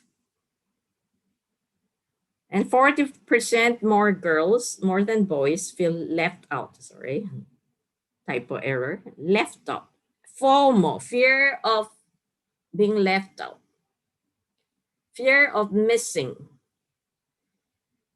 out. What do you fear of missing out? Would that be relevant to your life, your happiness, your sense of fulfillment? What do we miss? What do we miss? We are missing all the reading of important literature and philosophy and important books, inspirational books or otherwise, that would make us make good decisions. That's what we miss out on. Not on other people's lives. We are living our lives, not another person's life. And what they found out, Jean Tweng's talk, was that sleep deprivation was the cause. 2, because 57% more teens in 2015 than in 1991. She collected all this data, longitudinal study, over the years, and 57% more teens now are sleep deprived, and that was 2015. So every time I teach sleep in my class, in affective learning, in some of the other courses, I would ask, how many of you maintain an 8-hour sleep each night? So whether they are 15 students, 20 students, and whether they're master students or PhD students, the only person who raises her hand is me. I sleep 8 hours each day. It is so important that I'm a sleep advocate. I was invited to this school one time to just talk about sleep. And it was attended by the parents and the teachers, and just about the sleep and what it will affect us in our alertness the next morning, our decision making, our coordination, our speech, or looking for vocabulary words, and so on. Yeah. So that is how important sleep is. One good thing about the Jean Tweng's study, just last week, maybe 2 weeks ago, she found out that this pandemic, making all the students stay home, had improved on something, the sleep. More teens now are sleeping enough time because they are at home. 2 things. And they have a better bonding time, longer bonding time with their parents, of course. So that she's updating some of her data. And sleep has been something good that happened from this pandemic. But of course, the older people would have sleep problems. And I've been asked to do a lot of mental wellness for older women and so on, middle-aged women. And their most number one problem during this pandemic is insomnia, sleep. There is this art and science of sleep. Make sure that you sleep well, eat well, exercise well. Hopefully, you'll get through, survive this pandemic better. Lastly, just about this technology, you have to read the books of Yuval Noah Harari. He wrote maybe 4 books. I have 3 of them. Homo Sapiens, That is about history in a book. Second is Homo Deus. That's about the future. And this the third book, 21 Lessons for the 21st Century. And he says that technology can help you a lot. But if technology gains too much power over your life, you might become a hostage to its agenda. So in my PhD class, we go through some of his works, and I summarize many of the points there. I will show you. If you don't know what you want in life, it will be all too easy for technology to shape your aims for you and take control of your life. Your life in technology, on digital technology is hackable. Hackable. Your screen knows you more than sometimes you yourself, has better memory of you, knows what you want, and probably will decide for you who you date, who you'll get married eventually. As technology gets better in understanding humans, you might increasingly find yourself serving it instead of it serving you. You are feeding it. You are giving out your data, your life, to this data ocean, big data, that does not care about you, your privacy, or even your life. And Yuval Noah Harari describes himself, he's a professor in Jerusalem, Hebrew University, as a historian and a philosopher. Historian and a philosopher. But his books are endorsed by Bill Gates, Mark Zuckerberg, and they all wanted to have a talk with him, an interview with him. And after this session, you can Google him up. Yeah? And why? Because of algorithm. I'd like us to be prepared and to be aware of what we have been doing with our lives, more than just understanding our learners, but also about ourselves as teachers, as professors, as educators. And why is that? Let me give you a quick summary of his ideas in Homo Deus, a brief history of tomorrow, about the future.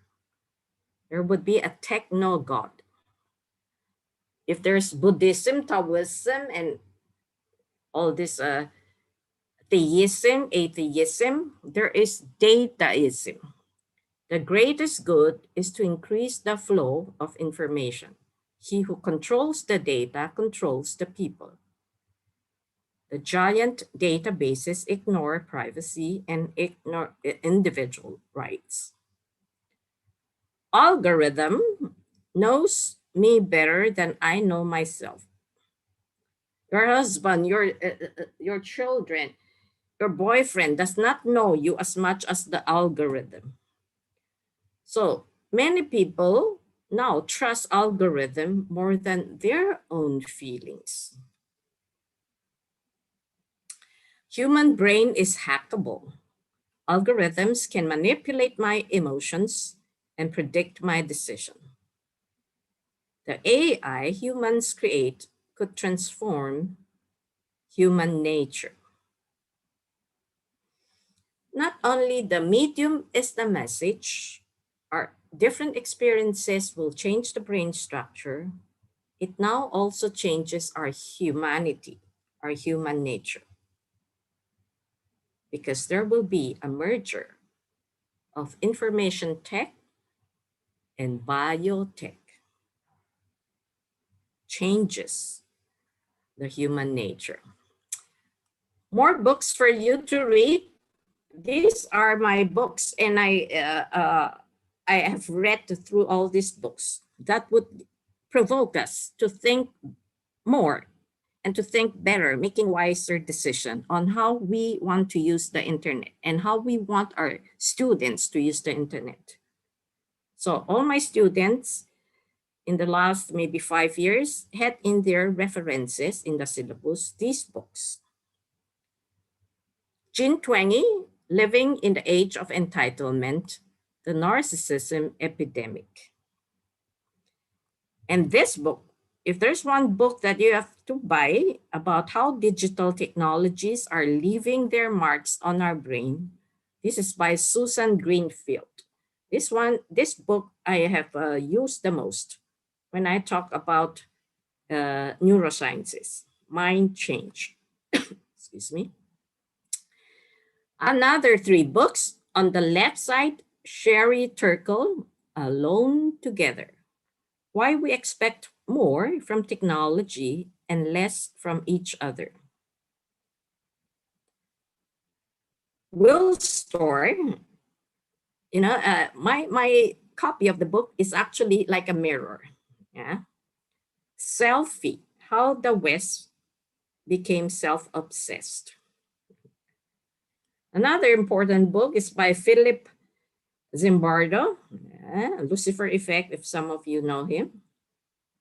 Talks about men disconnected, how the digital age is changing young men forever. They don't need a wife to make love to. They are watching pornography all their lives, and they are no longer satisfied with the real partner. That's the message of that book, Man Disconnected. So how do we now prepare also the Gen Z in the College of Education, particularly for the teaching profession? Yes, some of our undergrad, many of our undergrad are in the Gen Z. So we have to anticipate how they anticipate the academic culture. Yeah, formal respect for authority will be different. The tenure track attractiveness and lack thereof. They are not so much into tenureship. They want to go from this school to another job. Are doing a lot of job hopping and commitment.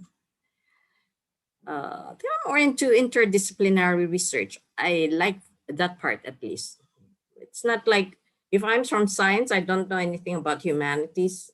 If I'm from arts, I don't know much about, I don't need statistics, that kind of attitude. And they are also looking for work-life balance. They are more interested. They are not workaholics in the sense that it is only for this career. They are more into work-life balance. So let me go quickly to the last part about, in this situation, what should we do? I believe the blended learning will be the solution for the future of after pandemic. Blended learning would be the solution. What is blended learning? Broadly speaking, blended learning can be understood as denoting, combining face-to-face instruction and learning online individually or in collaborative teams. Look at the Venn diagram there, online and the classroom learning. In the future, if physical classroom is open, we may still use blended learning in that some weeks or some sessions would be held online. Now that we are so savvy with Zoom and all these things, that could be a solution. Prior to pandemic, none that I know of the teachers were using Zoom. It is combining the benefits of both. In the online mode, learners experience free dialogue, critical debate, negotiation, and agreement. However, in the face-to-face mode, learning how to react in real time and be assertive. This we miss in the online.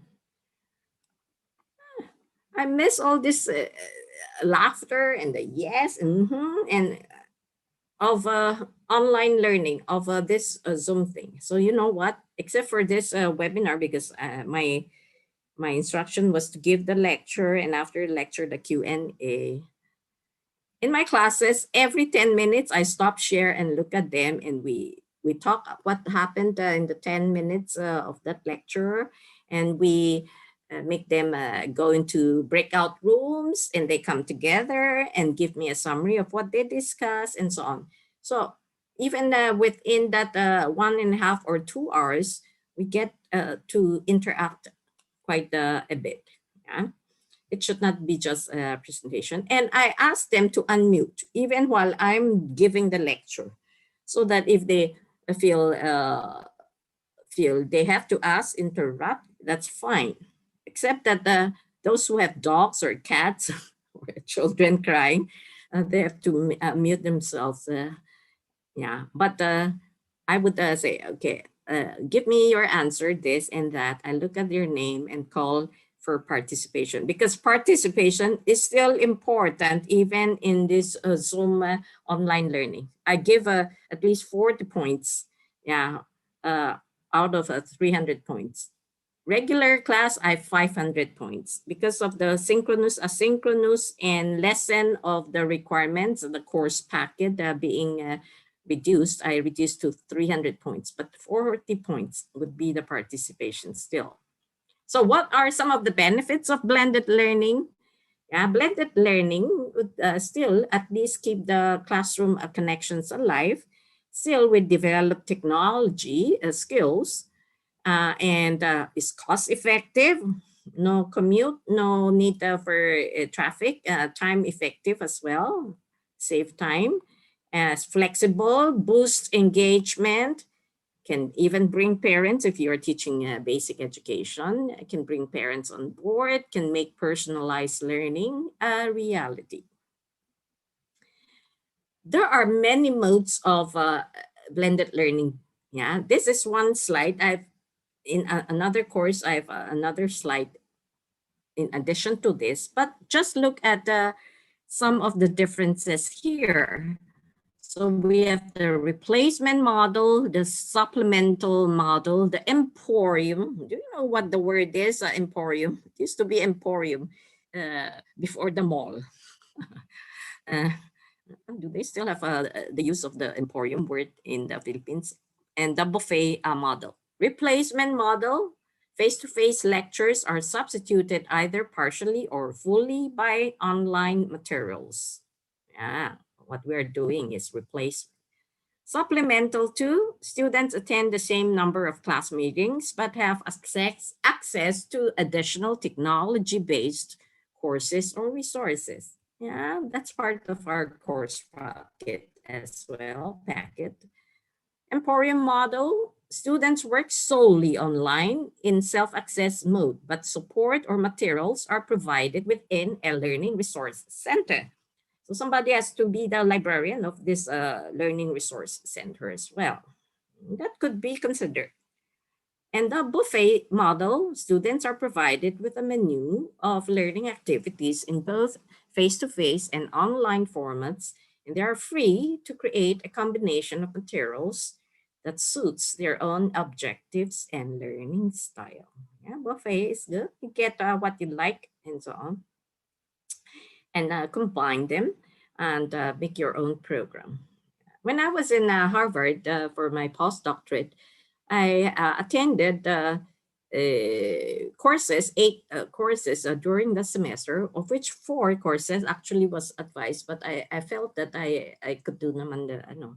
So on the first week of class, before the enrollment, we were given a week of shopping for courses.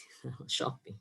So that whole week, they made a schedule that was not conflicting for those who want to major in the mind-brain education program, so that we get to get a feel of all these teachers. So we attended a class wherein the teacher, instructor was given a free outline of what will happen in their course, and you get to look at them and see how they talk, how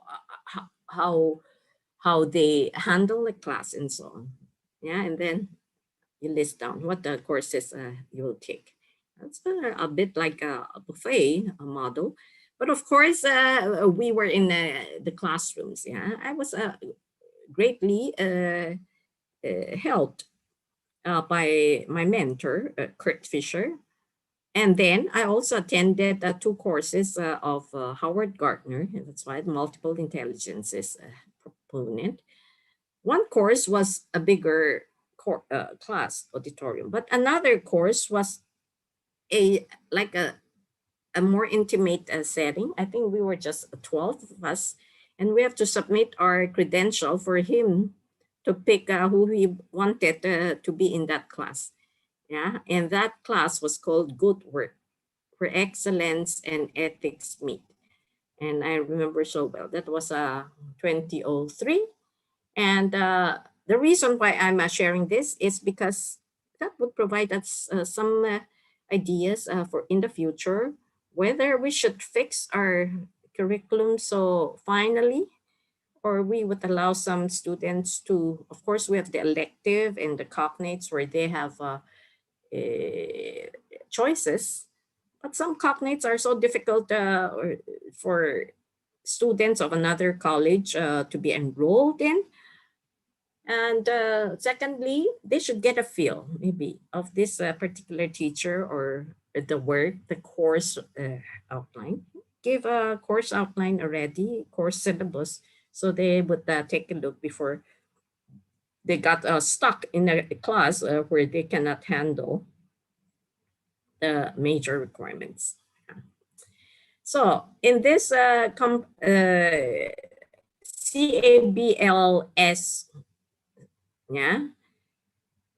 system, we have to remember that these are the 6 elements of blended learning system. There's still the learner, the teacher, the content, the technology, the learner support, and the institution. And each one has a subsystem for which their own characteristics and internal driving forces will depend on the surrounding subsystems to maintain its vitality. If the teacher is the best teacher, the learner is the most motivated, the content is so rich, but the technology is not working, yeah? Or there's not enough institutional support or learner support, yeah? It may still not work. So I'd like to introduce then this important framework. It's called community of inquiry. There should be at least 3 kinds of presence: the social presence, the cognitive presence, and the teaching presence to make a good blended learning educational experience. So what is cognitive presence? The extent to which learners are able to construct and confirm meaning through sustained reflection and discourse. Enough things for their use of the brain. Second is the social presence. And I like how Gunawardena described it. The degree to which a person is perceived as real, even in mediated communication on the internet. Are they real people or virtual people? Third is the teaching presence, the design, facilitation, direction of cognitive and social processes for the purpose of realizing personally meaningful and educational worthwhile learning outcomes. So these 3 have to be present. And these are the indicators. These are the categories. Look at this community of inquiry framework by Garrison. Yeah? Cognitive presence, you have to give a triggering, give a high sense of puzzlement for them to connect their ideas, applying new ideas. cognitive presence should not be diluted even on the blended learning. They should get enough knowledge during this time. And the teaching presence is very important. The setting of the curriculum, sharing personal meaning, and focusing discussion. So I was able to get this, I have read this before the semester started. So my goal then, until now, is to ensure that these three elements are present in the class. Is it too much social, walang cognitive? Is it too much cognitive, but the teacher is not there? Everything is, you go through the internet. Yeah, do they even remember who the teacher is? Yeah. Does the teacher tell stories, share the personal meaning? So the community of inquiry will make a community of learning. Yeah? And they are related. Teaching presence correlated highly with the social presence. And the social presence with the cognitive presence. And the teaching presence is high correlation with the cognitive presence. Okay, so there should be a human technology balance, the human side and the technology side. So much human, walang technology, or too much technology, human dimension is out. So in the book of The Disciplined Mind of Howard Gardner, he worked out nine issues about should we concentrate more on this or that and so on. That book was in early 2000 rather, early 2000.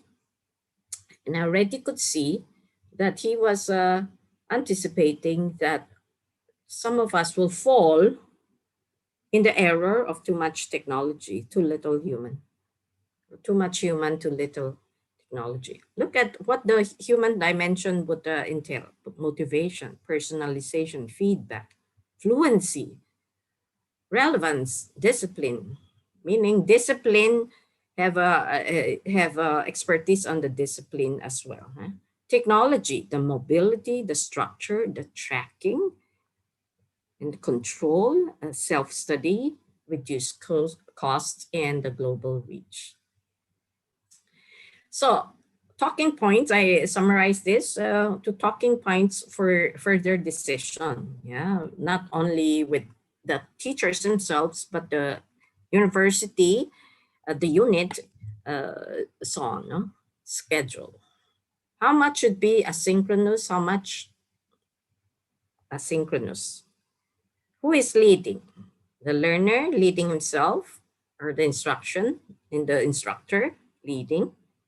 Participation, should it be more individual or more group?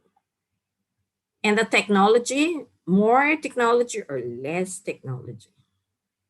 Maybe each college unit should be discussing this rather than sticking with what they thought was effective in the last era. That was the last era, pre-pandemic era.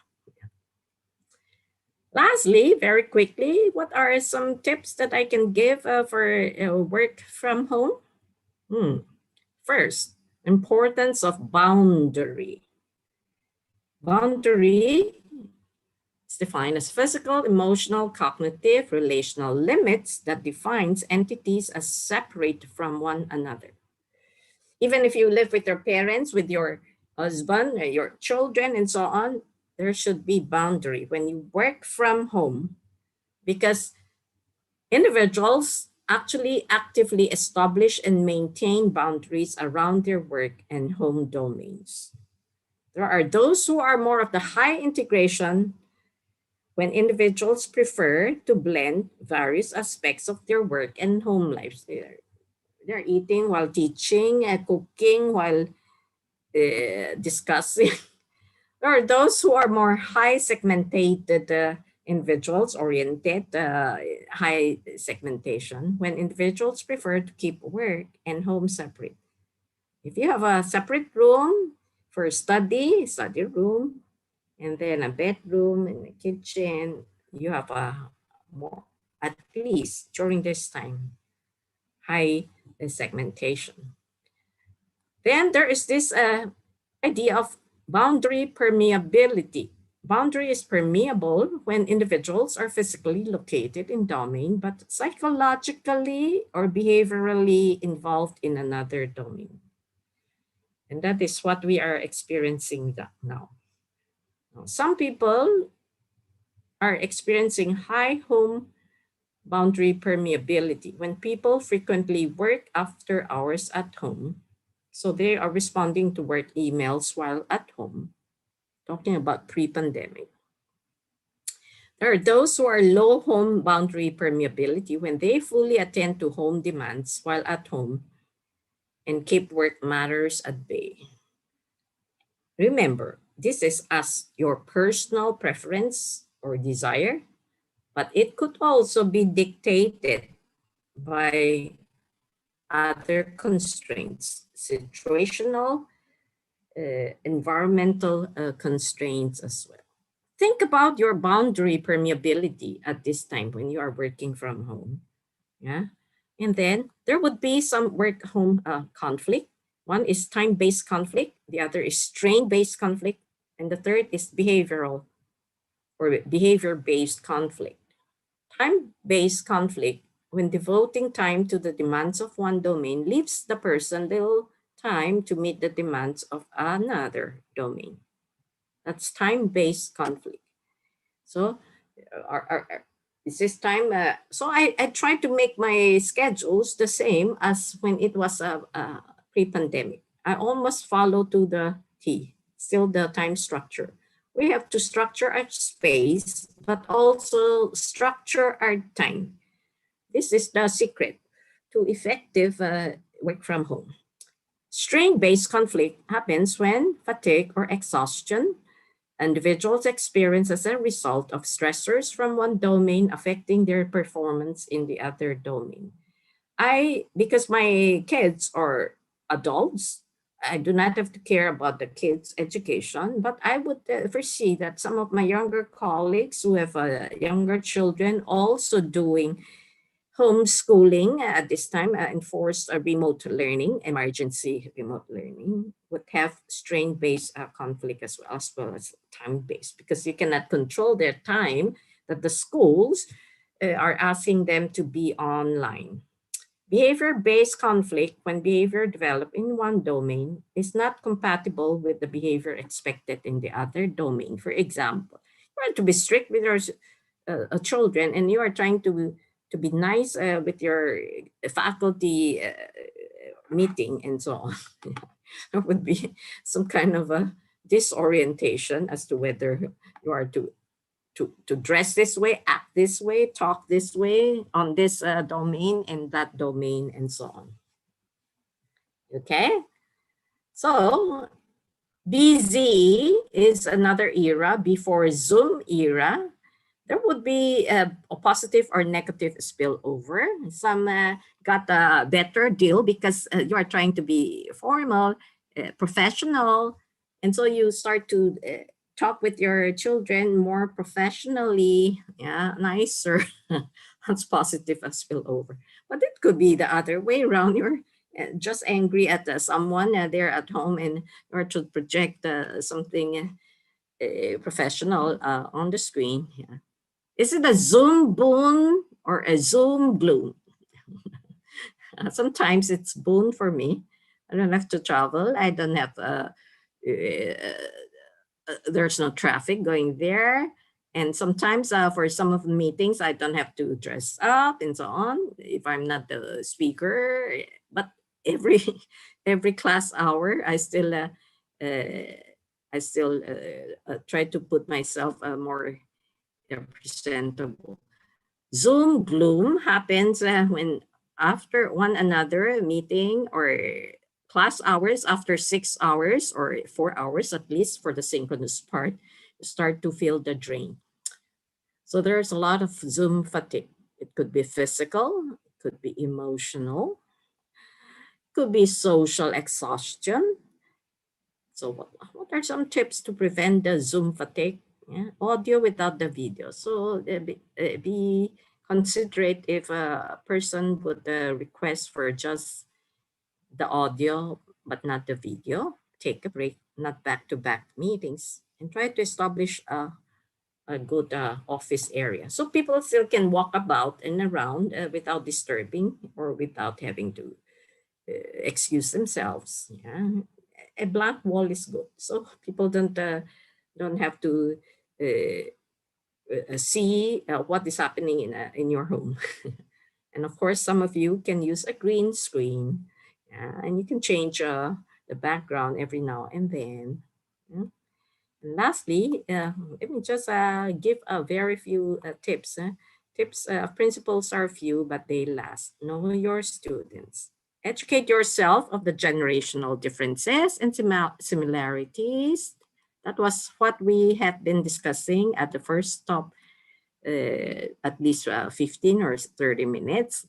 Learners of whichever generation still need the teacher, need guidance and focus. It should not be simply regurgitating information from the internet, but you should let them do tasks that require synthesis, application, analysis, reasoning, interpretation, complex critical thinking for deeper learning. Good teaching is not replaced by technology, but rather enhanced by it. Yeah. While specific content of our teaching may remain stable, how we organize is going to make use of your organization skills on what to put in the syllabus, what to take out already. How we present, disseminate that contain continually evolve. It will keep on evolving every semester, every year. My syllabus is never stopped. Each semester, I change parts of it already. Encourage modern forms of curiosity, exploration, and output. Find challenges or problems for which answers cannot be found with simple online searches. And recognize importance of team dynamics. Encourage collaboration with your colleagues and even with your students. Do collaborative work. And lastly, provide fair and honest learning environment. Identify the learning objectives clearly, give useful, timely, meaningful feedback. Papers, even papers. After 2 weeks, I give feedback to my students on what they did well, what they did not do well, whose paper could be a model. If he's willing, you can borrow whose paper. Even before the grading period, they already know very well the grading criteria. It's very transparent. They even know, they can make sure, they can check whether that student who got the highest score is deserving of that. Sometimes I ask the top scorer to present this paper with the class, and they could see, oh, ang layo pala from their own papers. Lastly, let me just quote Howard Gardner. His latest book is a memoir of himself, A Synthesizing Mind. I knew it because many years ago, he wrote the 5 Future Minds. And I asked, which of these 5 future minds do you think you have the most? When he was in Manila, he asked for me to be in the round table. And he said, synthesizing mind. I think that is really very true. And even his books are synthesis of what the others have also a research on. And I think being professors, you have to have a great synthesizing mind. But during this time, he was asked about the COVID, and he said that, I think what COVID has done for every sector, for every profession, for every discipline, and for every sector of education is to force the question, what is really important? What is really crucial? What is it that we can do that nobody else can do, and that we should try to do as well as possible? And why is that? Because it concentrates the mind. With so much happening and around, we should have a focus. We should concentrate our mind. Don't let the internet blurs our mind, blur our mind. And with that, with so much that I've said today, remember those things that are most important for you. I'm not expecting you to remember all of this, but these are things that should provoke you for further thinking and reflection. Okay, so my time of 90 minutes of a lecture is up. So if there are any questions from the group, you may, somebody is going to read the questions for you, and then I'll try to answer your question. Wala na ko ng...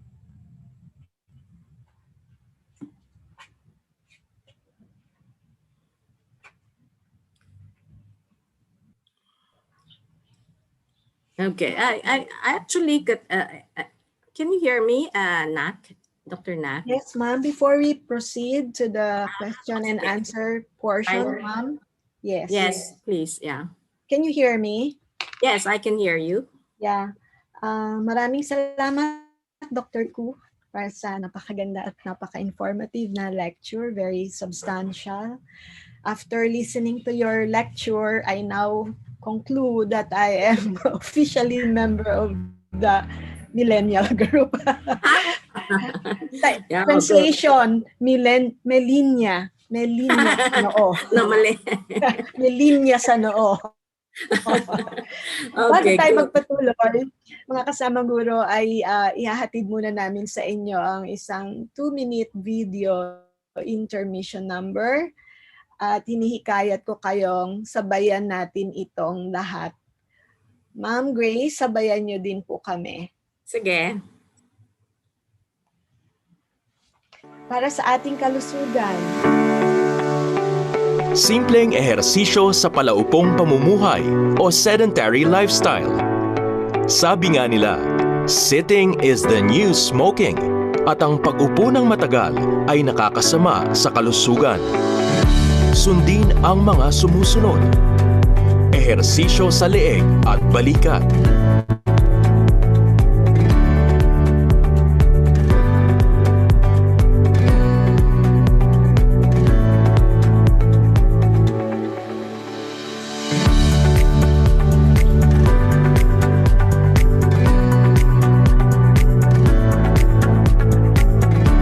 Ehersisyo sa kamay.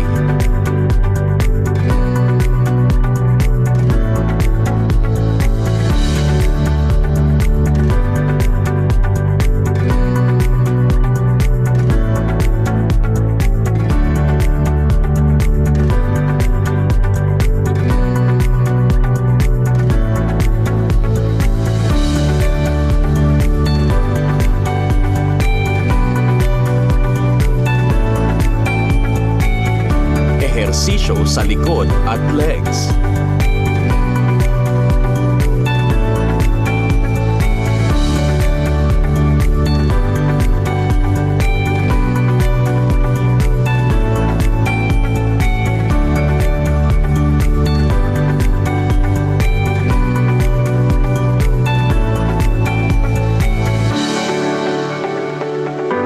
Ugaliing gawin itong mga ehersisyo kada isang oras ng pagkakaupo. Ehersisyo sa leeg at balikat. Ehersisyo sa kamay. Ehersisyo sa likod at legs. Isang paalala mula sa OSHC. Ayan. Sana po ay naginhawahan tayo sa ating ginawa. Now, to proceed to the questions. Okay, this is from an anonymous attendee. May I please ask, how can parallel thinking be exemplified in thesis writing? I am learning a lot and this topic is very interesting. Thank you for this. Okay, parallel thinking is actually, if you have read Edward de Bono, he talks about We should not just be doing vertical thinking, but also horizontal or parallel thinking, the creative side of thinking. How is it possible for thesis? No, at the start of a thesis writing, it's already critical and creative thinking, both kinds of thinking. Your thesis proposal should be different from other previous research already. Yeah, and if you know of a psychologist, her name is Ellen Langer. She also talks about mindfulness, but not the affective mindfulness, but the cognitive side of mindfulness, meaning we should not just be thinking of logical thinking, premise, presupposition, ganyan, and so on, and evidence and so on, but also horizontally. What are other views about this? No? So if you combine the work of Edward de Bono and Ellen Langer, there should be many perspectives, even in your review of related literature, and even when you interpret your data, the discussion should be so rich that you don't just read one side of the issue or one particular favorite research study. You will have always to do a lot of counter argument there. So in one of my classes, their paper to be submitted tomorrow, next Tuesday, is argumentative paper. It's like debate. So instead of having two groups debating in class, which was my original requirement for that course when we had a classroom school, it's now in argumentative paper, and I let them look at some resources on how to do arguments. So I don't like a review of related literature to be just one line, one story. There should be people, interruption, but how do you resolve this argument before you go to the next line of the story and so on? There should be a thread to a story. So when you are doing a thesis, it involves both critical and creative thinking. Now, maybe the mode of presentation or the final product is like a manuscript, a textual kind of evidence. That is the only way in which it is possible for the library and for the university to look at an artifact, a concrete discussion. But when you are doing the oral presentation, I've seen so many students presenting in a thought-provoking way at the start. So what does this mean? What are the significant implications or applications on that? It calls for a lot of parallel thinking. So don't feel that thesis writing is involving only the logical critical thinking. Of course, the components of critical thinking are very important, but what makes it your signature, what makes it your work, your statement will involve a lot of creative thinking, not just critical thinking. How you make it stay? Yeah, how you make it stay in the mind of the your panelists or your readers will be your own. Yes, sorry. Yes, I'm done, Dr. Nak. Yes, thank you, ma'am. Okay, meron ditong isa sa... Okay, next question. I have the impression that the differentiation presented is mostly technological. How useful is the characterization with the indigenous peoples and the Gen XYZ of the hinterlands? Yeah, yeah, it would need a lot of my socio-anthro people to start working on those topics as well. As my domain discipline is psychology, of course, educational psychology. Of course, I would concentrate on this, no. But of course, there's still a very scarcity. There's scarcity of research made locally on how the technology is affecting the indigenous people and so on. So that would make for the one who asked the question to do his or her study, yeah, among our own kababayan or the people from the IP sectors. Yeah, I would say, however, that much of what I'm saying are, of course, 50 years. It would take another 50 years probably, or less, hopefully, for the rest of the people in the hinterlands to catch up with technology. So the development is going to that direction, although in a much slower pace or much slower speed. Yes. Yes. Saka ma'am, baka the question constitutes another webinar session. Yeah, you might want to ask the professors from Philippine Studies or Social Anthro sa CSSP Yes. talk on that. Yes. Yeah. Good. It's an interesting suggestion. Mm-mm. Also, sa yugtong ito ay katuwang din natin si Dr. Benice at saka si Mr. Jerome Cruz sa pag-moderate ng ating Q&A portion. So, okay, basahin ko yung kasunod.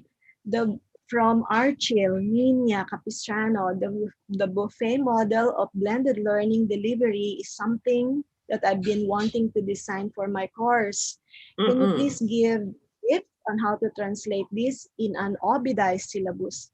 Most obidized syllabi tend to be too structured as predetermined menu without necessarily taking into consideration the students' learning styles for the class activities and assessment could also delay the making of the syllabus. Is she from UP? What's the name of the person who asked the question? Archil Nina Capistrano. From is he from? He did not indicate, ma'am. Sige.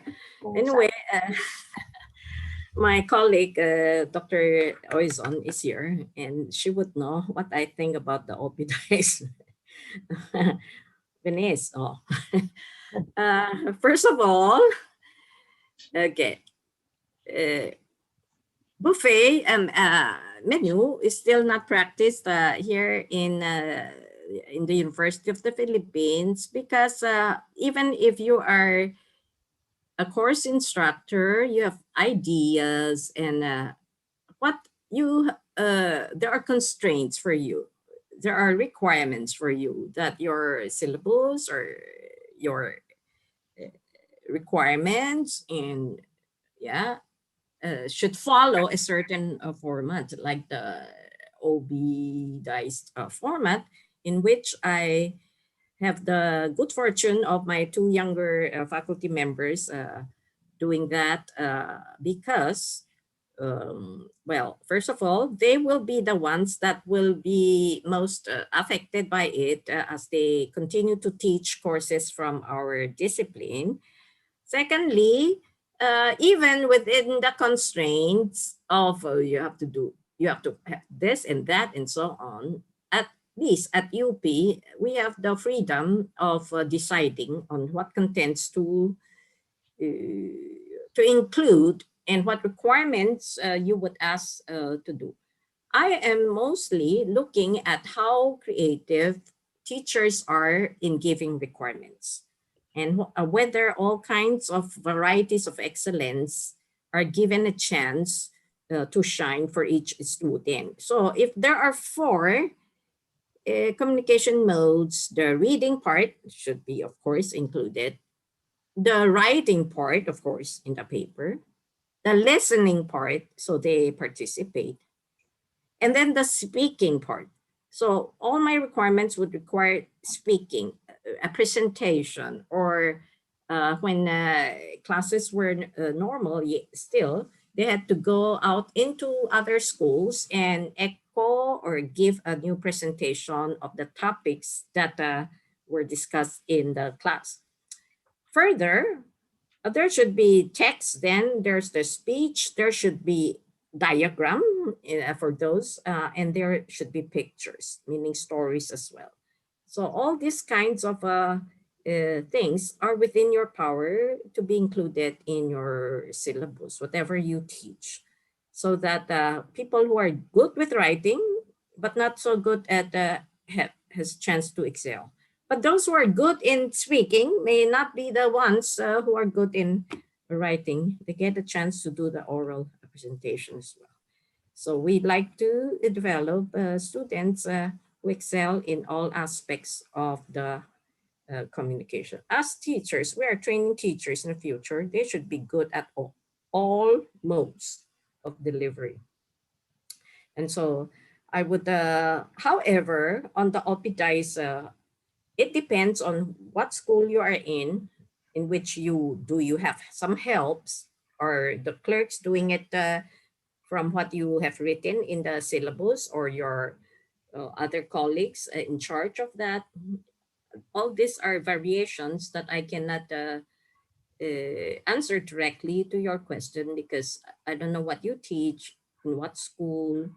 But I think, even within a rule, there should be an exception. But don't let the exception be the rule. That's my point. No, you try to work within that framework, but you can. I would like to more faculty members to express their concerns or discontentment, to be brave enough to make people think and maybe reconsider certain decisions that had not made a wide consultation with all the members of that body and so on. I think that's how much I can answer to your question. As to the concrete practical ways of how you may do it, it will depend on your particular school, your supervisor, your situation. Yeah. Okay, ma'am. Next question is, looking at history of education, we see Renaissance and the Age of Enlightenment were brought about after a devastating phenomenon like the Dark Ages or World War. What would we predict for education with the current phenomenon of COVID-19 and world political scene? You know what? I've because I also teach in more inspirational religious settings. No? After this pandemic is over, we will come to the most basic question. What is the meaning of life? What is the meaning of life? So I use the picture of Paul Gauguin. Where did we come from? What are we doing? And where do we go from here? And what is that meaning will involve a lot of studies in the humanities. What makes us human? That was also the question of Bill Gates when he interviewed Harari. He said, you know so much about what the future holds for technology and so on, but I'm not too satisfied with the question, your answer to this question. What is the meaning of life? Philosophy is very important. It's foundational. In my class, psychology of education course, I start with the philosophy. I have these pyramids. So some of my students will remember that. The meaning of life first, and the meaning of education next. And that's educational philosophy. So first, life philosophy, then education philosophy, and there, educational psychology. We don't put ourselves as the most foundational. And after educational psychology, then we would go into methods, teaching methods. Some people are so interested in the teaching method without understanding the meaning of life. What's the method for? And without understanding which method for what philosophy. Idealism is very different from realism, from pragmatism, from essentialism, and all of this. Why are people not studying this? the philosophy of education before they are interested already in the teaching methods. Tapos on the teaching method, teaching strategies pa, why put so much concentration on strategy without understanding the meaning of life? At the end of the day, at the end of the day, at the end of this school year, at the end of this program of your study, at the end of the graduation, where am I going? What is the meaning? What gives me meaning of life? That would be most important. And that is why I'm so glad that this person asked this question. After every dark period, there would be light. And there would be, and we will find a new meaning. And there would be a big shift, a paradigm shift, and a mindset shift.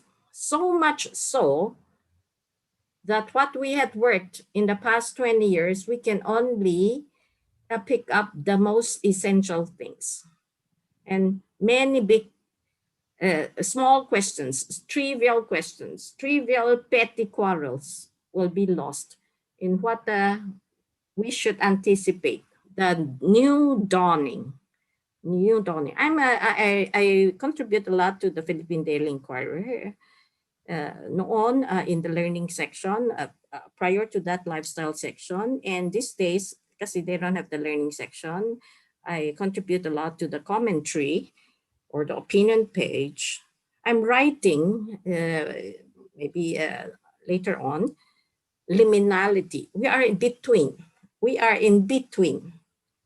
Yeah, something is going to be done already. Betwixt and between. This is the liminal period. And what will happen in the future is within this time, hopefully within this 1 year, we would have learned our lessons. And that would make a new dawn, a new change, not only for our country, for ourselves, but for our education. Nako, syadong ano yata, no? Philosophical high sounding. Anyway, that is my short answer to your question. Yes, time check lang po, 11:26 na. So we are going to entertain to read 3 more questions. And then, Okay, right. Sar, can we save the questions and we can email it to you, Dr. Ku, ano, and then Right. you may reply to it and we can upload it at the GEC website. So the faculty will be able to read your responses to their questions. Okay, that's good na lang idea. po. Yes. So, itong tatlo ay medyo related naman. Unahin ko itong kay Sir Michael Van Sopranes related to blended learning po.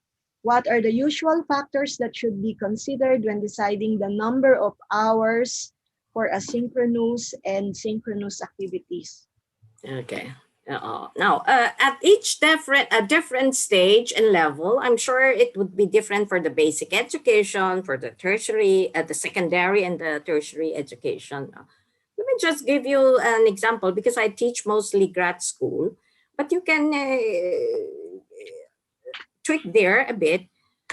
So there used to be 18 weeks diba, in a semester, and we were asked to just do 14 weeks. And now 2 weeks have been 1 week a break, another week recovery break, no? So I try to make, even within this semester, for grad school pa ito, I met them 10 times already, each class, no? I try to already schedule their breaks. So tamang-tamang this week and next week are their writing and research breaks. And we are going to resume classes where they are going to present their papers na on the first week of December. So that makes for at least 14, 15 weeks. No? Now, what do? I give them at the start of the semester, I already said, we are going to spend dapat 3 hours on course.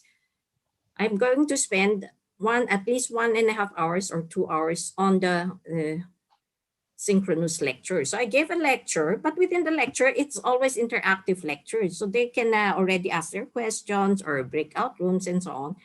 And after about 2 hours, I give them assignment. already. They are to do this assignment in the last hour, in 1 hour, and they are to submit at this time.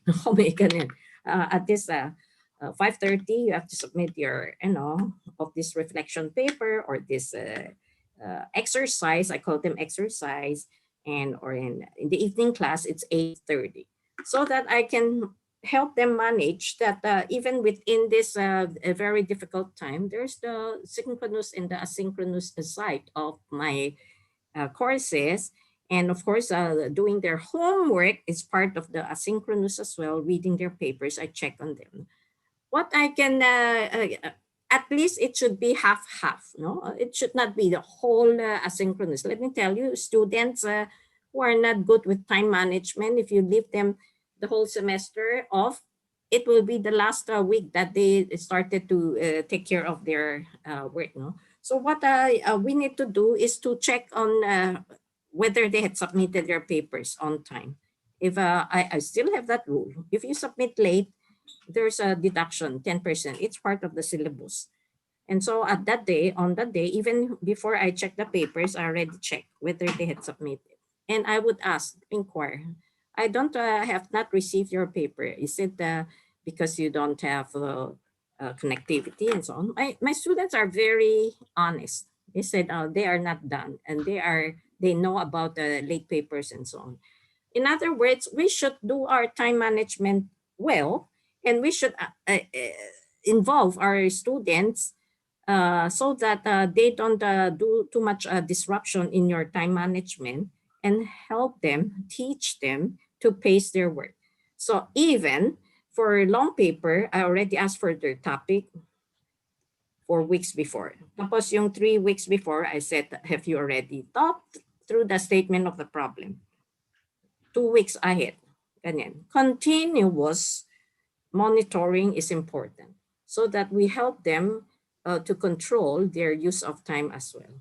Because otherwise, kung totally walang structure, our lives need structure. Kung totally no time structure, people had wasted so much time without accomplishing anything. Productivity is still important, even in this time of stay home intolerance of uncertainty time. Yeah. Okay. Okay. Sorry. So Yeah. it's going to be the last question for today, ma'am. Kasi itong dalawa ay related questions from Hasmin or Huiko Shalsita at Eileen Hernandez. They're talking about the novelty of our situation, yung rushing into the unfamiliar ground with all the problems of connectivity and all the problems that comes with the blended learning. What could we do better for the next SEM? Sabi niya rito, do you think UP rush the first SEM knowing most faculty are on unfamiliar ground when it comes to blended learning? What could we do better for the next SEM? While the other one is with a local problem, the lack of internet availability for class C, and D, how best to instruct undergraduate students.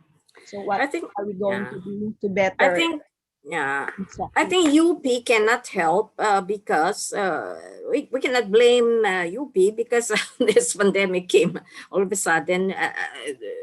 All over the world, people are not prepared, and even after a semester, probably are still not prepared. But we learn our lessons, no.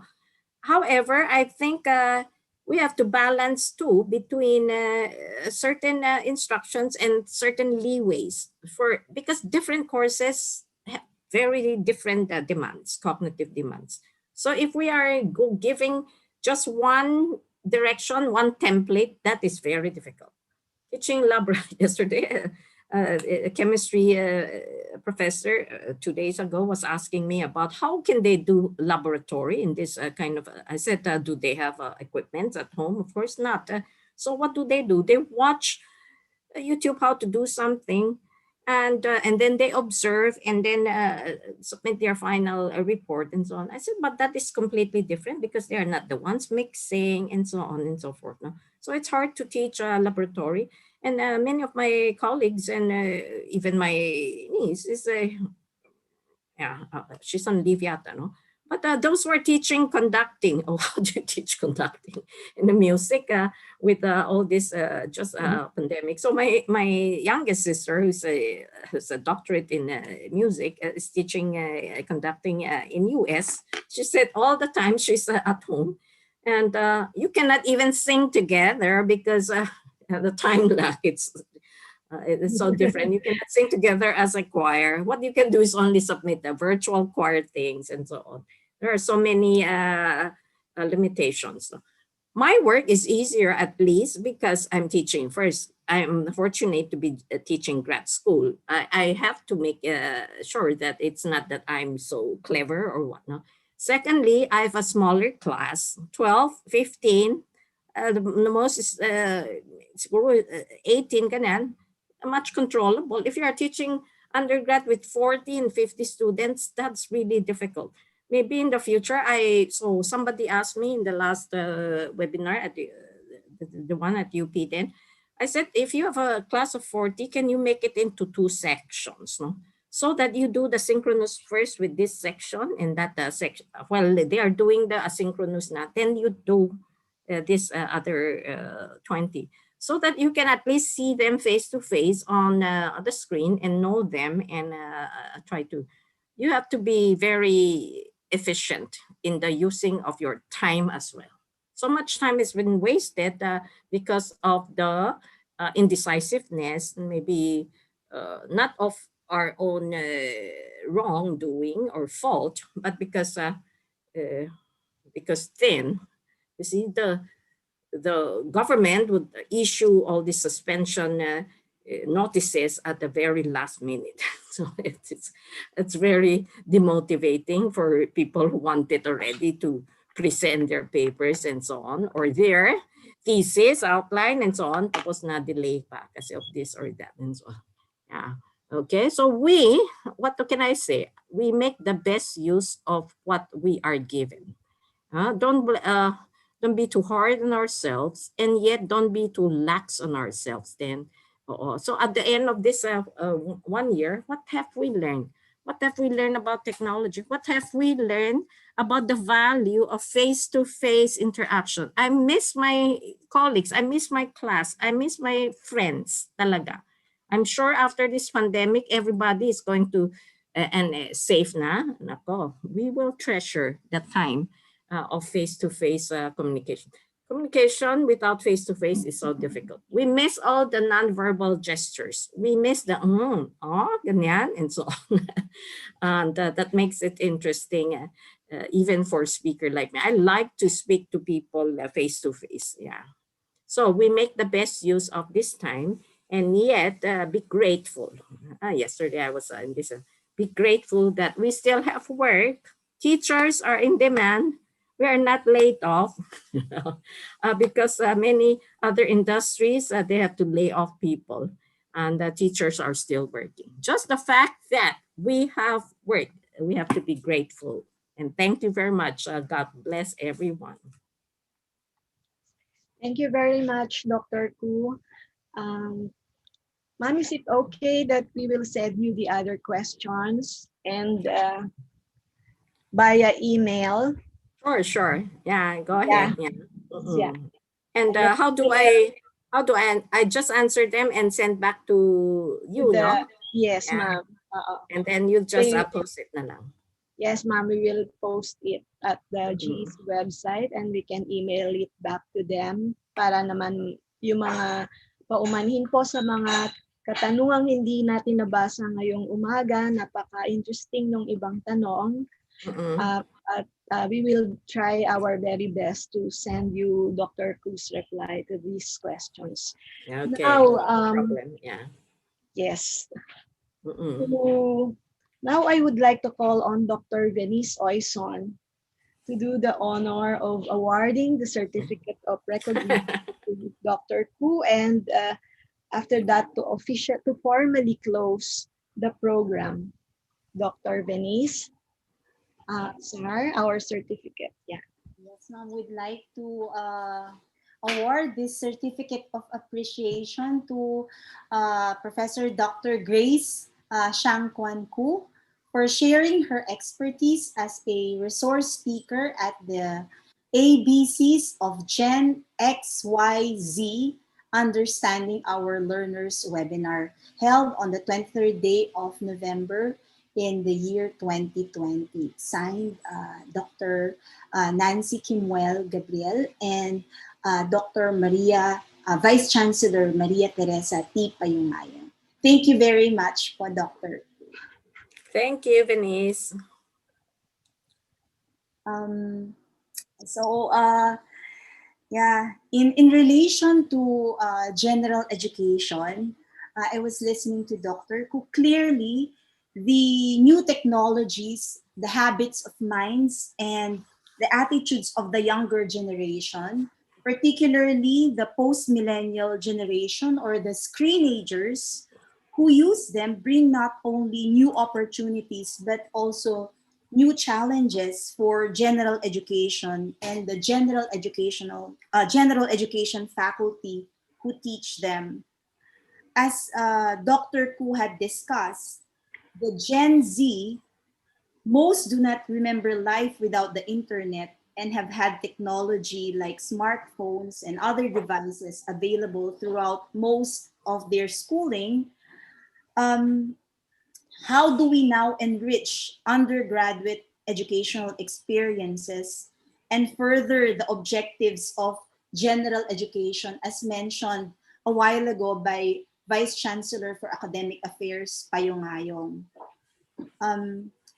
We need to invest in, clearly as Dr. Ku mentioned, we need to invest in well-designed courseware to create significant and balanced learning experiences, to engage our students and to inform them toward timely and problem-oriented topics that support self-paced, self-directed learning with prompt feedback, as well as how to help our students handle the cognitive demands of these new technologies and channel their energies to positive directions.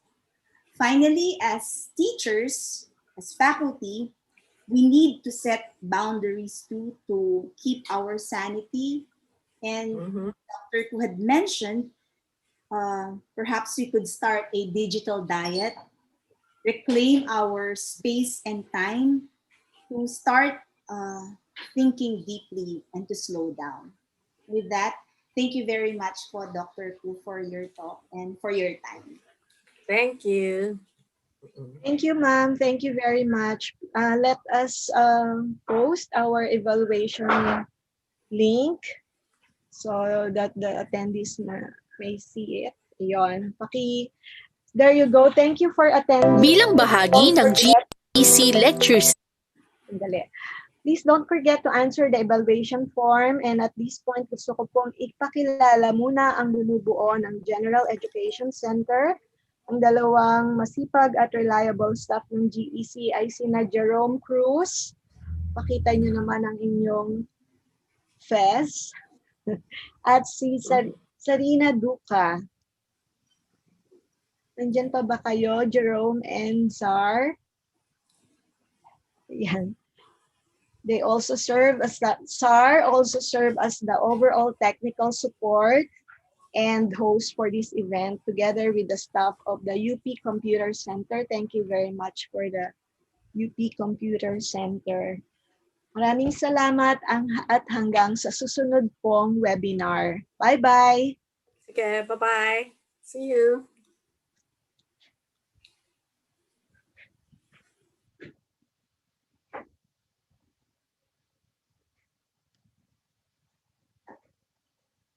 Ma'am Grace, nandiyan ka pa ba? Ayan, Ma'am Grace. Baka pwede po tayong mag-photo, mag-picture. Sige. Sige. Ayan. Right. Ayan. Okay. Ano ba to? Gallery yan.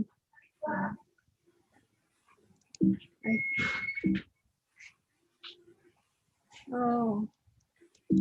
Nakalimutan ko paano mag-photo. Ano ba? Shift Command 4. Ayun. Zar, nandyan ka ba? Shift Command 4 po, ma'am. Yes. Opo. Yeah. Just send me a copy, ha? So, Yes, ma'am. Isa pa po. Zar, pakita ka. Zar, nasan ka? Ma'am, sorry po. Inayos ko po yung link kasi sabi po nila, I can't access. Pakita ka naman daw. Sige. Ayan. Pa-picture tayo. 5. 1, 2, 3.